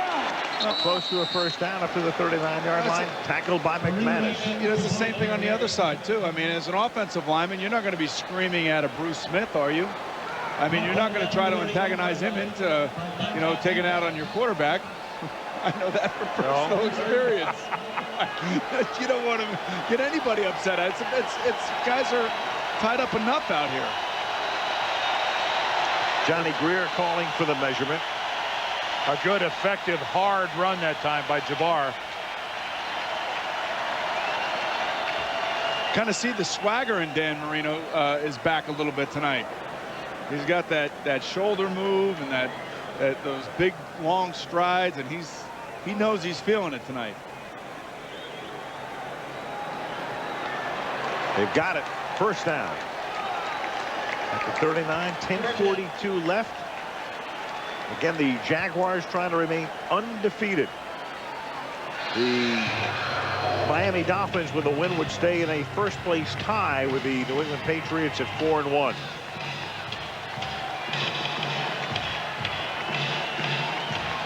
Jags will be in first regardless of the outcome here, because Pittsburgh is 3-2.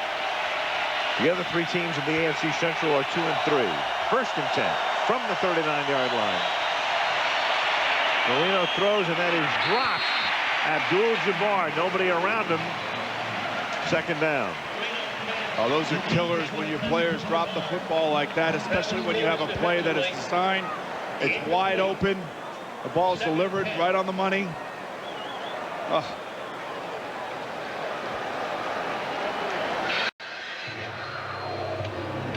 16 yards rushing against the Jets. Fewest in any game in his career, and tonight 16 more yards on 16 carries. Keep in mind, this is a guy that had 1,100 yards plus back in '96, almost 900 last year. Second down and 10. Marino throws, and Lamar Thomas reaches for it, makes the catch. 45, first down. And Danny's offensive line and backs, they are putting on a clinic on how to pass protect. Ooh. What a nice catch by Lamar Thomas, who's had a rough game in terms of his physical well-being tonight, but seems to keep getting up and making plays. And Danny was telling me this week that Lamar is the type of player that he believes can become a big player for him. So he has confidence in him, and he's made some wonderful catches tonight.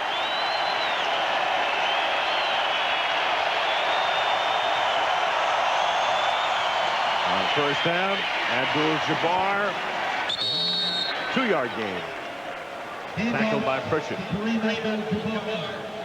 Well, you're dealing with the Jaguar defense, which is 6th against the rush in the NFL, and actually looked very good holding up against the rush. But tonight, going against the 29th pass offense, I think that they've left a little bit to be desired out on the field. Yeah, they're not. Well, first of all, they're not getting any pressure on Dan Marino. You know, they've had their moments, but collectively, as a whole, Dan Marino's having a pretty good look at the football field. And he's continually throwing the ball to the left side against Deion Figures, who's in replacing Dave Thomas. On second and 8. Great protection up front. Fires to the outside, but good coverage on Drayton by Deion Figures. Third and 10. I mean, Marino has been enjoying this kind of protection for the entire second half. This is called just snuffing it. Look, both inside linebackers run a crisscross. Look at that. There is no penetration whatsoever. And that's a rarity that Dan Marino gets that kind of protection and doesn't find somebody somewhere open. Well, the addition of Kevin Donnelly, the unrestricted free agent from the Oilers, certainly has had something to do with that. Third and 8, the owner of the Jaguars, Wayne Weaver, looks on. Third and 8, Marino out of the shotgun. Here they come, up through the middle. Marino draped around his ankle. That time was Travis Davis. He got it away incomplete. Intended for Gadsden. It'll be 4th down. They'll have to punt. Well, it took a secondary blitz to get to him, but at this point in time in the game, you have to get back there any way you can. Well, they came up and covered every one of the offensive linemen and then come with the safety. There is nobody to block him, and that is just a great job of Dan Marino. The guy's got no legs left, no speed, but he knew enough to move a foot and stay alive. He knows how to move in the pocket, one of the best. Olignomane, the backup punter, because Wilmsmeyer is hurt. A little too deep, floats into the end zone. Jags will get it at the 20-yard line. 8:28 left in a good one at Alltel Stadium, where the Dolphins and the Jaguars are locked up at 21.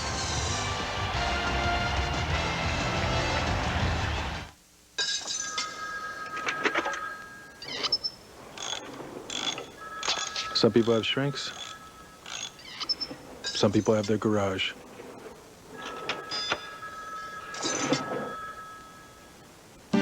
Prudential was very competitive in our auto insurance rates. Our Prudential agent has been able to point out some features about our cars that will save us more money. And because we have other insurance products through Prudential, all of them roped together have given us more discounts. And I feel a lot better having a personal agent who knows us and knows what our needs are and is going to take care of us. So we got better rates, better coverage, full service. We're really happy.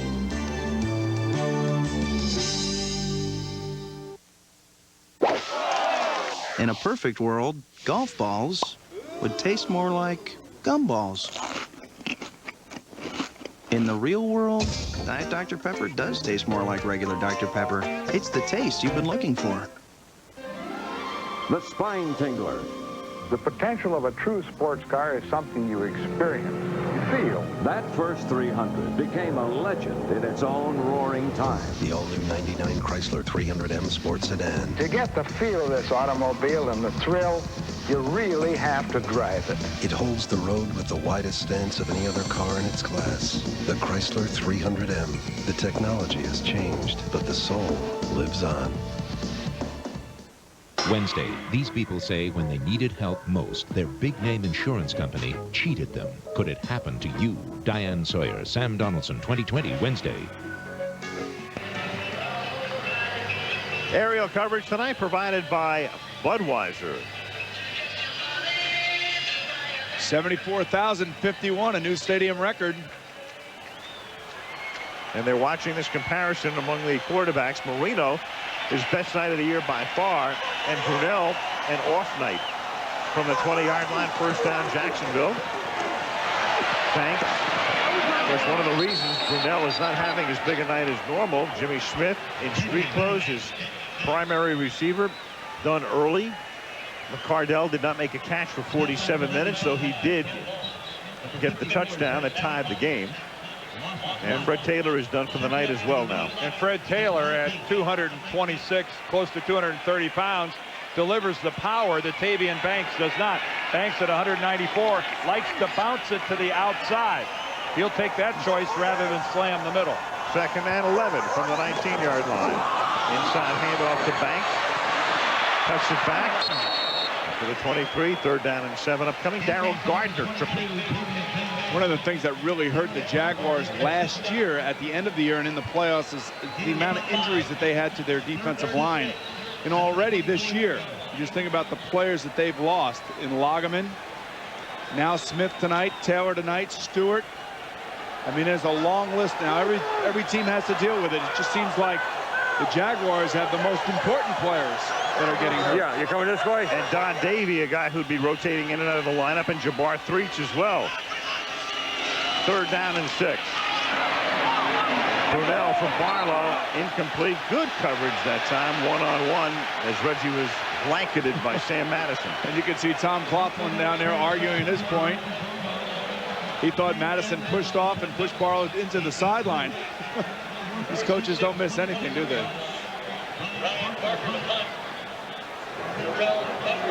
Well, that wasn't close. Let's go back to our soap opera. Jason Taylor, Tony Baselli. Tony Baselli spins him all the way around, and that's almost blocked. Barker got it away. Fielded by Buckley. He's tackled at the 34-yard line. And slowly but surely, this is Jimmy Johnson football. He's winning the battle of field position. The Dolphins going to start in pretty good shape.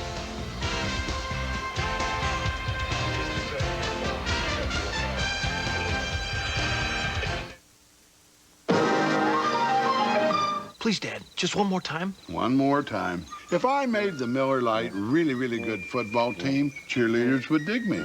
I'd have my own football card. I might even win a trip to the Super Bowl. Just by competing in fun games wherever I buy or drink Miller Lite. That's right, Steve. It's fun to be me, but I'd rather be on the Miller Lite really, really good football team. One more time. You're going to be one sleepy nuclear physicist tomorrow.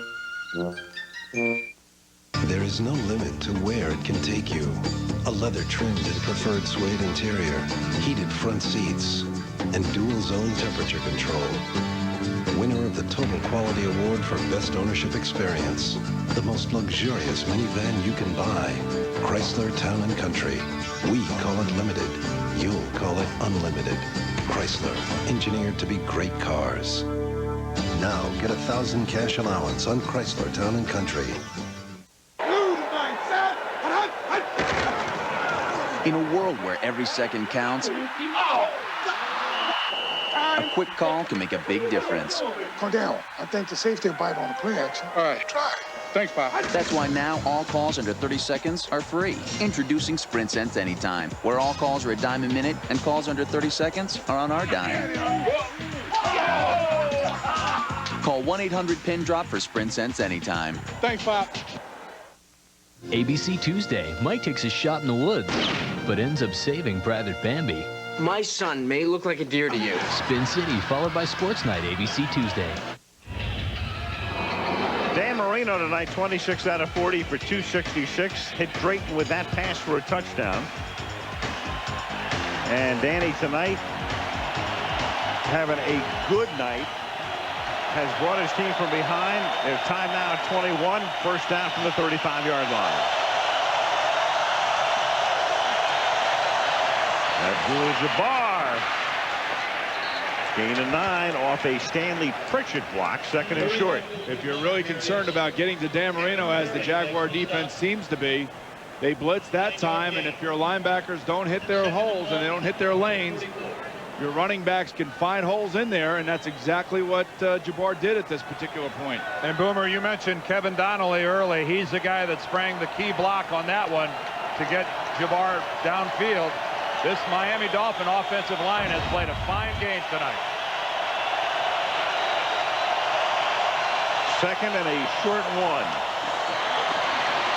First down, Jabbar. Okay. Abdul-Jabbar to the 49-yard line. You know, you talked about it being a Jimmy Johnson game. Jimmy Johnson wants to eat the clock up. He wants to run the football, and he wants to play field position. Monday Night Football brought to you by Miller Lite, an official sponsor of the NFL. Jeep, makers of the Jeep Grand Cherokee, Cherokee and Wrangler. Prudential, bringing strength and stability to America's families through insurance, healthcare, real estate, and financial services. And Visser, the preferred card of the NFL, is everywhere you want to be. From the 49-yard line, Abdul-Jabbar into Jacksonville territory. Gain of 7 to the 44, tripped up by McManus. Handoff to number 33, Dan Marino, how many times has he been here before? That's the official figure. 43 game-winning drives in the fourth quarter or overtime. And so far on this drive, it's been the running game. And we're going to move inside the 5-minute mark of the fourth quarter here. And the Dolphins right now are doing what Jimmy loves. They are grinding it on the clock and on the ground. On 2nd and 3. They grinded a little more on the ground. Very close to a first down for Abdul-Jabbar to the 41. Tackled by Pop. You know, coming into the game, we were wondering, you know, why Dan Marino hasn't been used more. But we saw tonight, and we have seen tonight, that he is as effective as a quarterback as there is in the NFL. He doesn't run the ball. He knows how to manipulate himself in the pocket, but he's also smart. He knows how to handle defenses and situations. And right now he's running the play clock down, and he's shortening this game, and he's taking his time. That was a first down.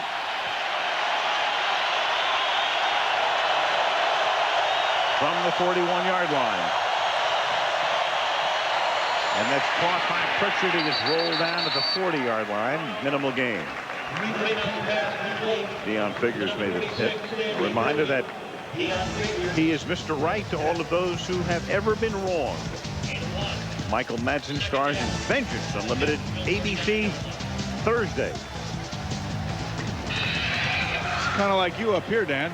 I think there's unlimited vengeance here going on with Jason Taylor and Tony Baselli. Luckily, the combatants are getting a rest here while the other guys go at it, but little vengeance there. 2nd and 8 from the 39-yard line. And this is Avery, John Avery, who hasn't played much in the second half. Saw a lot of action in the first half to the 36-yard line. John Avery. Somebody's without a helmet down there. O.J. McDuffie, did he lose his? This is going to be a huge play for both teams, but more importantly for the Jacksonville defense. They have to rise up and they have to stop the Miami Dolphins here. Will be under 3 minutes if the Dolphins get a first down. Well, they're playing pass. 3-receiver set. In addition, the Dolphins are right at the outer edge of field goal range. 3rd down and 3, and it's incomplete. Oh, and they got some pressure on Dan. They forced Dan to throw that football falling backwards and a little before he wanted to. Now, they came with that blitz that they did the last series where they brought Travis Davis, number 45, up the middle. And Danny could have just delivered the ball a little bit quicker and more accurate. He would have had a first down, but he was rushed. Well, Dick Duran, the defensive coordinator, took a chance, and he came with it, and he won. Well, Made's going to line up for a field goal.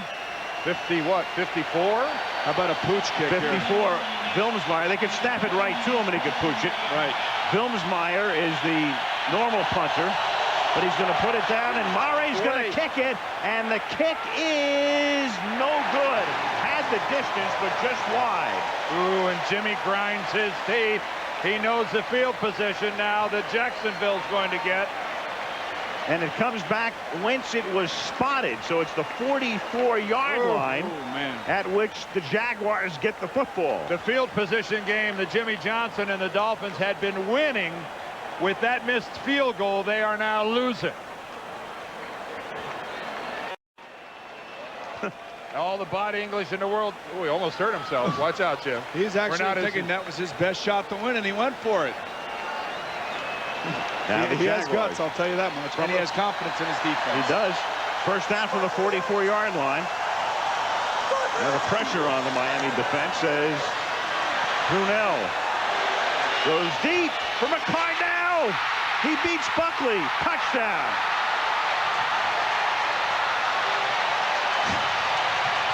And Jason Taylor now gets taunted by Tony Baselli.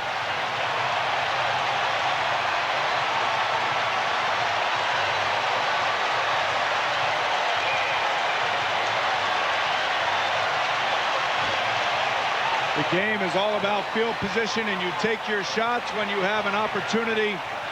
That missed field goal gave the Jacksonville offense the opportunity to go for the big one right out the gate. And this is the pass that they completed earlier, a little down and out corner pattern. That is a great throw by Mark Brunell and a great route by Keenan McCardell. Buckley, though, Boomer had coverage on McCardell and then appeared to become a little disoriented. It's gone. Hollis bangs it through. McCardell, as we said before, he went 47 minutes tonight without a single catch. Now he's made 3, 2 of them huge ones in the fourth quarter. 56-yard touchdown pass. We know when you put your cornerbacks one-on-one and you put them in a situation like this, even though they might be some of the best athletes on your team, you have to remember that they are covering the opposing team's best athletes. It's when Buckley looks back for the football that he loses distance. Right here, he's going to look back. Right there. When he looked back, the ball was too far out. McCardell made the adjustment, and Buckley was lost at that point. And a cornerback's best friend is the protection. and Mark Friedel had nobody around him, and I bet you Tony Baselli had something to do with it. Hey, and it was Baselli and Taylor, and when this play was over, just let sleeping dogs lie, my friend. That's right. The ball's gone, and Tony Baselli at the end of this thing walked up to Jason Taylor and said, let's go down and line up for an extra point. Right here. Let's go. Extra points this way. That man is 6'7", 330 pounds, running backwards like so light on his feet. Yeah. But he's saying, let's go line up where my team is taking the lead, my man.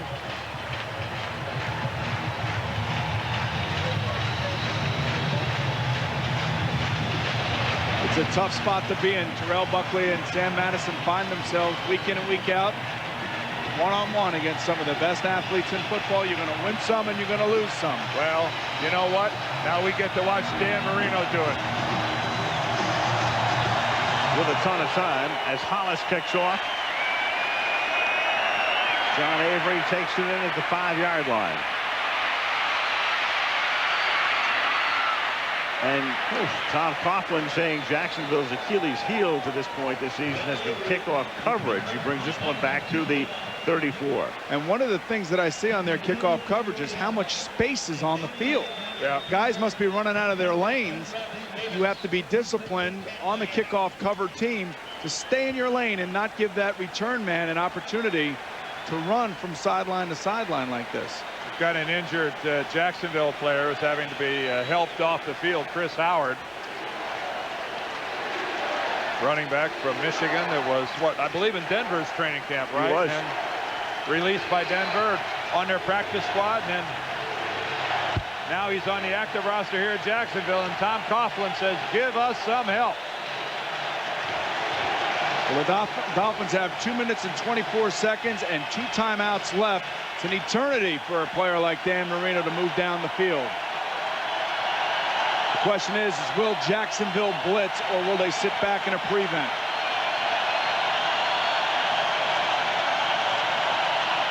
They only rush 4. Marino out of the gun, throws wide open over the middle. The catch is made. Gadsden inside the 40 to the 38-yard line. Tackled by Beasley. Well, and that stills the crowd. And for a guy that a lot of people haven't heard of, Oronde Gadsden has really played himself a nice football game here this evening. He sure has, but you could not play zone defense against Dan Marino. He will pick you apart. 2-minute warning.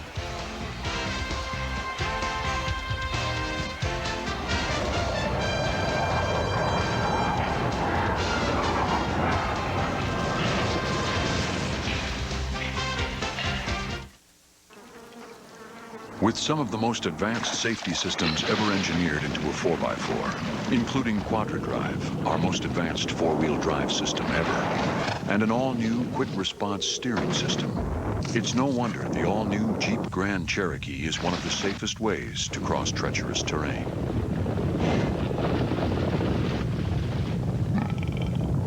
The all-new Jeep Grand Cherokee, the most capable sport utility ever. If it takes forever, I will wait for you for 1,000 summers. I will wait for you. There's certain things you just can't live without. Okay. I'm back. A good receiver is one of them. Visser's the other. Jerry. Yeah. Don't tell the guys about the flowers. Official car to the NFL and everywhere you want to be.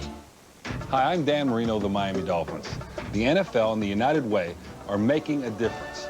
The NFL, the United Way, and you. The power of teamwork.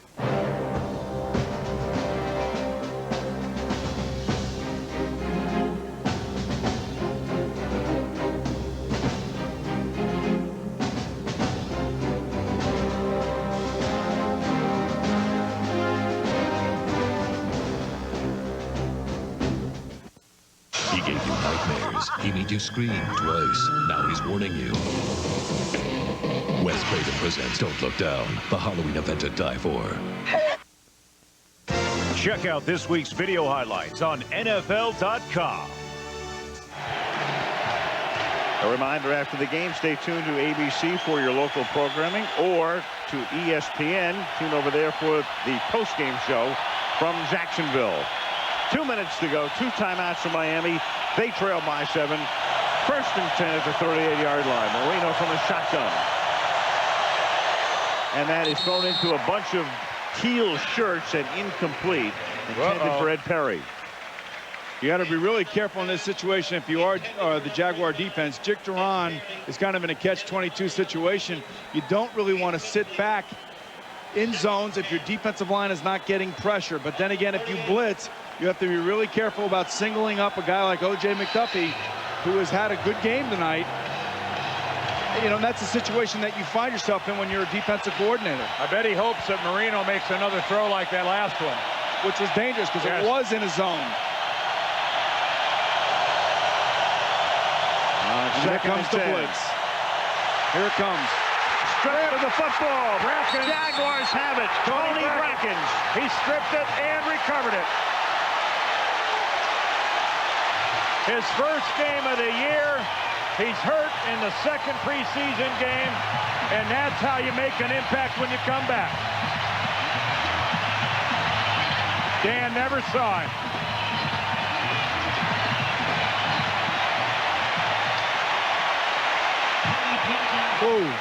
You see they blitz up at the top of the screen. Richmond Webb tries to push Brackens around, and he can't do it, and Brackens makes a great play. Well, Bracken's a lot like his counterpart on the Miami Dolphins, Jason Taylor. Great speed, ability to get around the corner, stay alive, and that's just an all-pro play by Tony Brackens. Now Miami has 2 timeouts left, so Jacksonville would need a 1st down to run the clock out. And Banks gets wrestled down by Thomas, and Miami will take a timeout here at 1:45 remaining.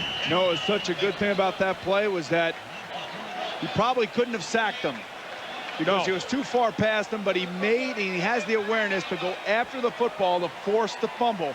How many times, Dan, have you seen an unabated guy get to the quarterback and think about just getting the sack and not forcing the fumble? Well, that's why they think Tony Brackens is special. Because that is, you know, Boomer, you hear coaches and Al all the time talking about, I want playmakers. I want somebody who makes a difference. Well, that's the play of a playmaker. Instead of just going by and waving at the quarterback and saying, well, I got the hurry or I got close. No, that's more than getting close. That's getting it done. And that's a playmaker. 15 sacks, 15 forced fumbles in that many games. That's the type of guy that you're looking for.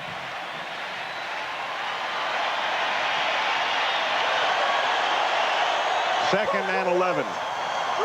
Miami will take a timeout on the next play. It'll be their last.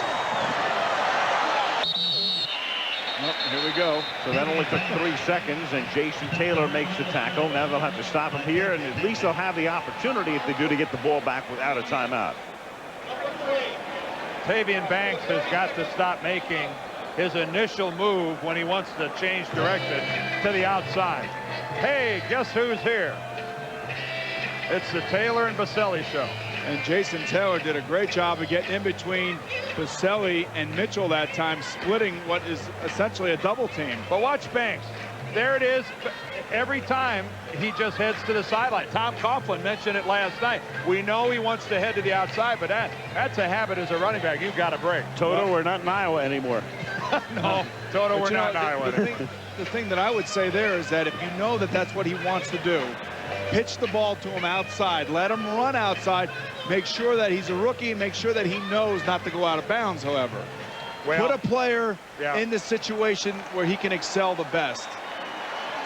The player they'd like to have in there is on the sidelines with a bad shoulder, Fred Taylor. 3rd down and 15. Hey, there he is. On the ground. This is Banks going forward, but of course when you need 15, this will take the clock under a minute. Calvin Jackson makes the tackle, and then Miami will get the ball back with 45, 50, 55 seconds remaining. Which is still more than enough time for Dan Marino to move the ball down the field.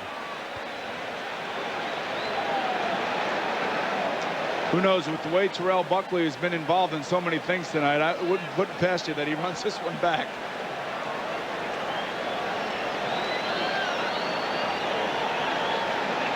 Play clock is down to 7 and ticking down, and Jaguars will be content to even take the delay of game penalty or a timeout, their choice. They've chosen to take the timeout. You talk about some teams making statements yesterday. How about New England? That was, and we'll be in New England next week. It's going to be an interesting Monday night, I would say. Well, I don't know how many. Let me ask you, how many years are going to have to go by before a Bill Parcells New England matchup won't be fun? Oh, it's going to be a long time. It's a while. It's going to be a long time. And you're right. Pete Carroll had to just be beside himself with joy to watch his club annihilate Kansas City. And Parcells beside himself with agony yesterday. Well, that's the thing about the NFL is that it's the ebbs and flows of a game and a season where, you know, you have to pick yourself up after a loss like that. And the thrill of victory, the agony. Oh, it is really. Well, where we've heard that before. And then irony of ironies, it happens on the day when Foley doesn't have it. Testaverde's on the bench, and Neil O'Donnell is one of the big stars of the day elsewhere. The ex-Jet. 15-yard line, Terrell Buckley runs out of bounds at the 20, 48 seconds. Flag down at the 50.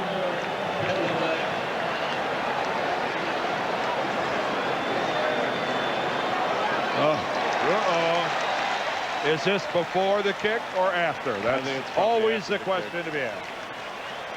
Well, the flag's at the 50-yard line. So 90 yards in 49 seconds. I've seen it happen. Holding number 29 of the receiving team during the kick. We'll penalize from the spot of the catch. First down. Sam Madison. Well, the spot of the catch, so it'll be longer than 90 yards. How about Cincinnati and Pittsburgh yesterday? Yes. Of course, Dan Marino right now could use Carl Pickens. Yeah, he sure can. Hey, how about Carl Pickens? Well, you know, he's a free agent, and I think he's making a statement. And Atlanta going into New York last night, a big win for Dan Reeves. And San Francisco getting back on track. They stopped the season right now. Dan Reeves would have to be coach of the year. First and 10 at the 8-yard line. Juggle, caught, and Parmalee can't get out of bounds. Mike Logan drops him. Even better off dropping that ball. Clock ticking down, 34, 33. And really what the Jaguars are doing now is they have two safeties over the top of the outside receivers playing real deep. It's going to be very difficult to get any completions. Over the middle they go, and that's incomplete. 22 ticks remaining. Danny's hoping for a pass interference right there. At this point, what the Jacksonville Jaguars want to do is put 3 guys deep and put 5 guys under and not allow anybody to get over the top of the deeper guys, of the deeper safeties.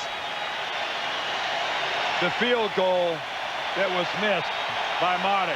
It was long enough, wasn't it? Yes, it appeared to be. Yeah. You know, Jimmy's going to think a long time about, should I or shouldn't I have gone for that?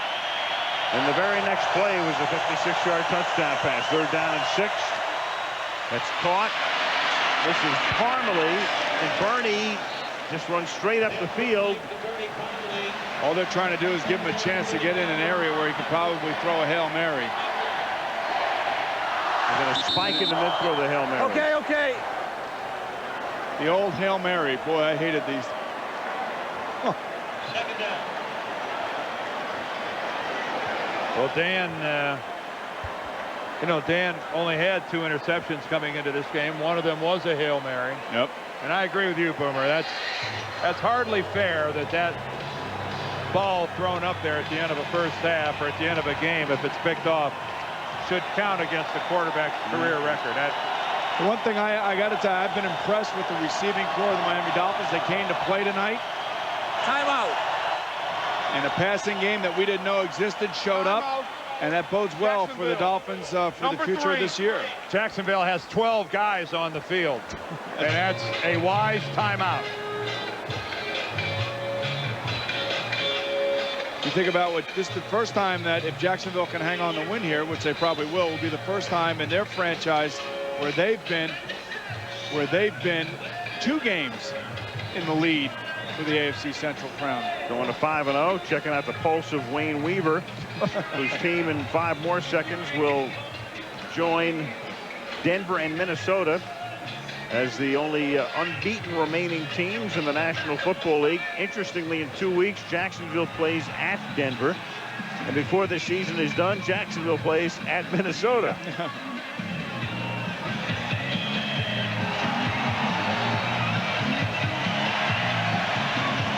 Marino along the way tonight, 322 yards. It's the 57th time in his career he's thrown for 300 or more yards. Another Marino record. 2nd down and 10.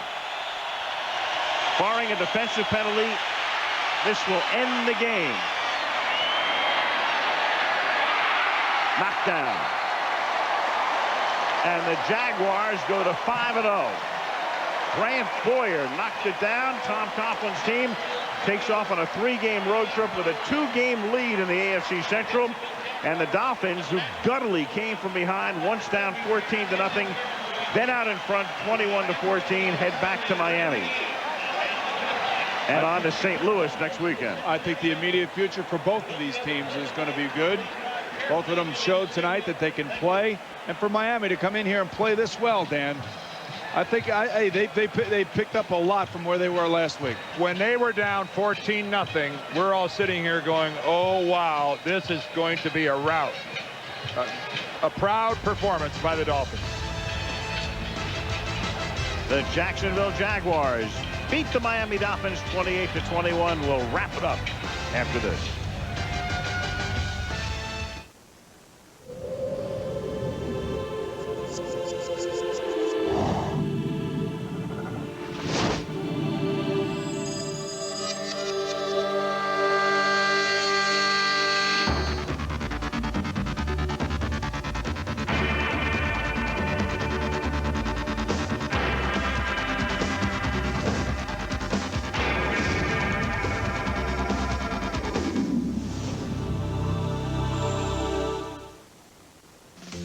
Claritin.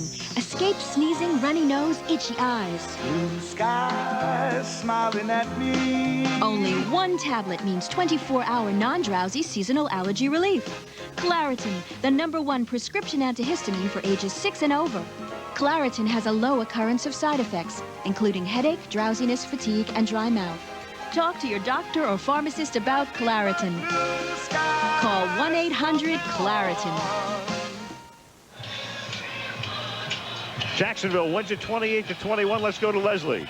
Al, they are one of 3 undefeated teams in the National Football League, the only undefeated team in the state of Florida. Talk about the emotion of this game, Tony. Well, we knew it was a big game. We knew it was at stake with Pittsburgh losing yesterday and our division kind of being a wash. We feel we could get up 2 games because there's a lot of good teams in that division. If we can get an early lead, it'll help us out a lot. Jason Taylor was very much looking forward to playing against you. What was that matchup like? Yeah, I don't have much to say about that, you know. Nothing nice to say, don't say it. Is that what your mother taught you? Yeah. What about the Tony on the other side of the line, your defensive Tony Bracken's big game for him? Tony Brackens has really stepped up when it counted. He was a little rusty early just because he hadn't played, but guys could be one of the best in the league if he keeps on going the way he is. Awfully impressive. You are a force to be reckoned with. Back to you, Al. He could be a diplomat. I like that. Yes. Looking for an ambassadorship is one Tony Visser. Because we saw in full glory the battle tonight between Visser and Taylor. So the Jaguars win it by a score of 28-21. You can stay tuned to ABC for local news or other local programming, or go over to ESPN for the post-game show following this one. We go to New England next week, where it'll be the New York Jets against the New England Patriots.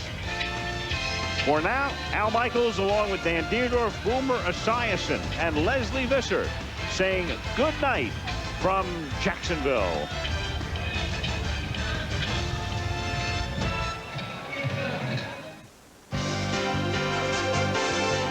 ABC Sports thanks you for watching this presentation of the National Football League.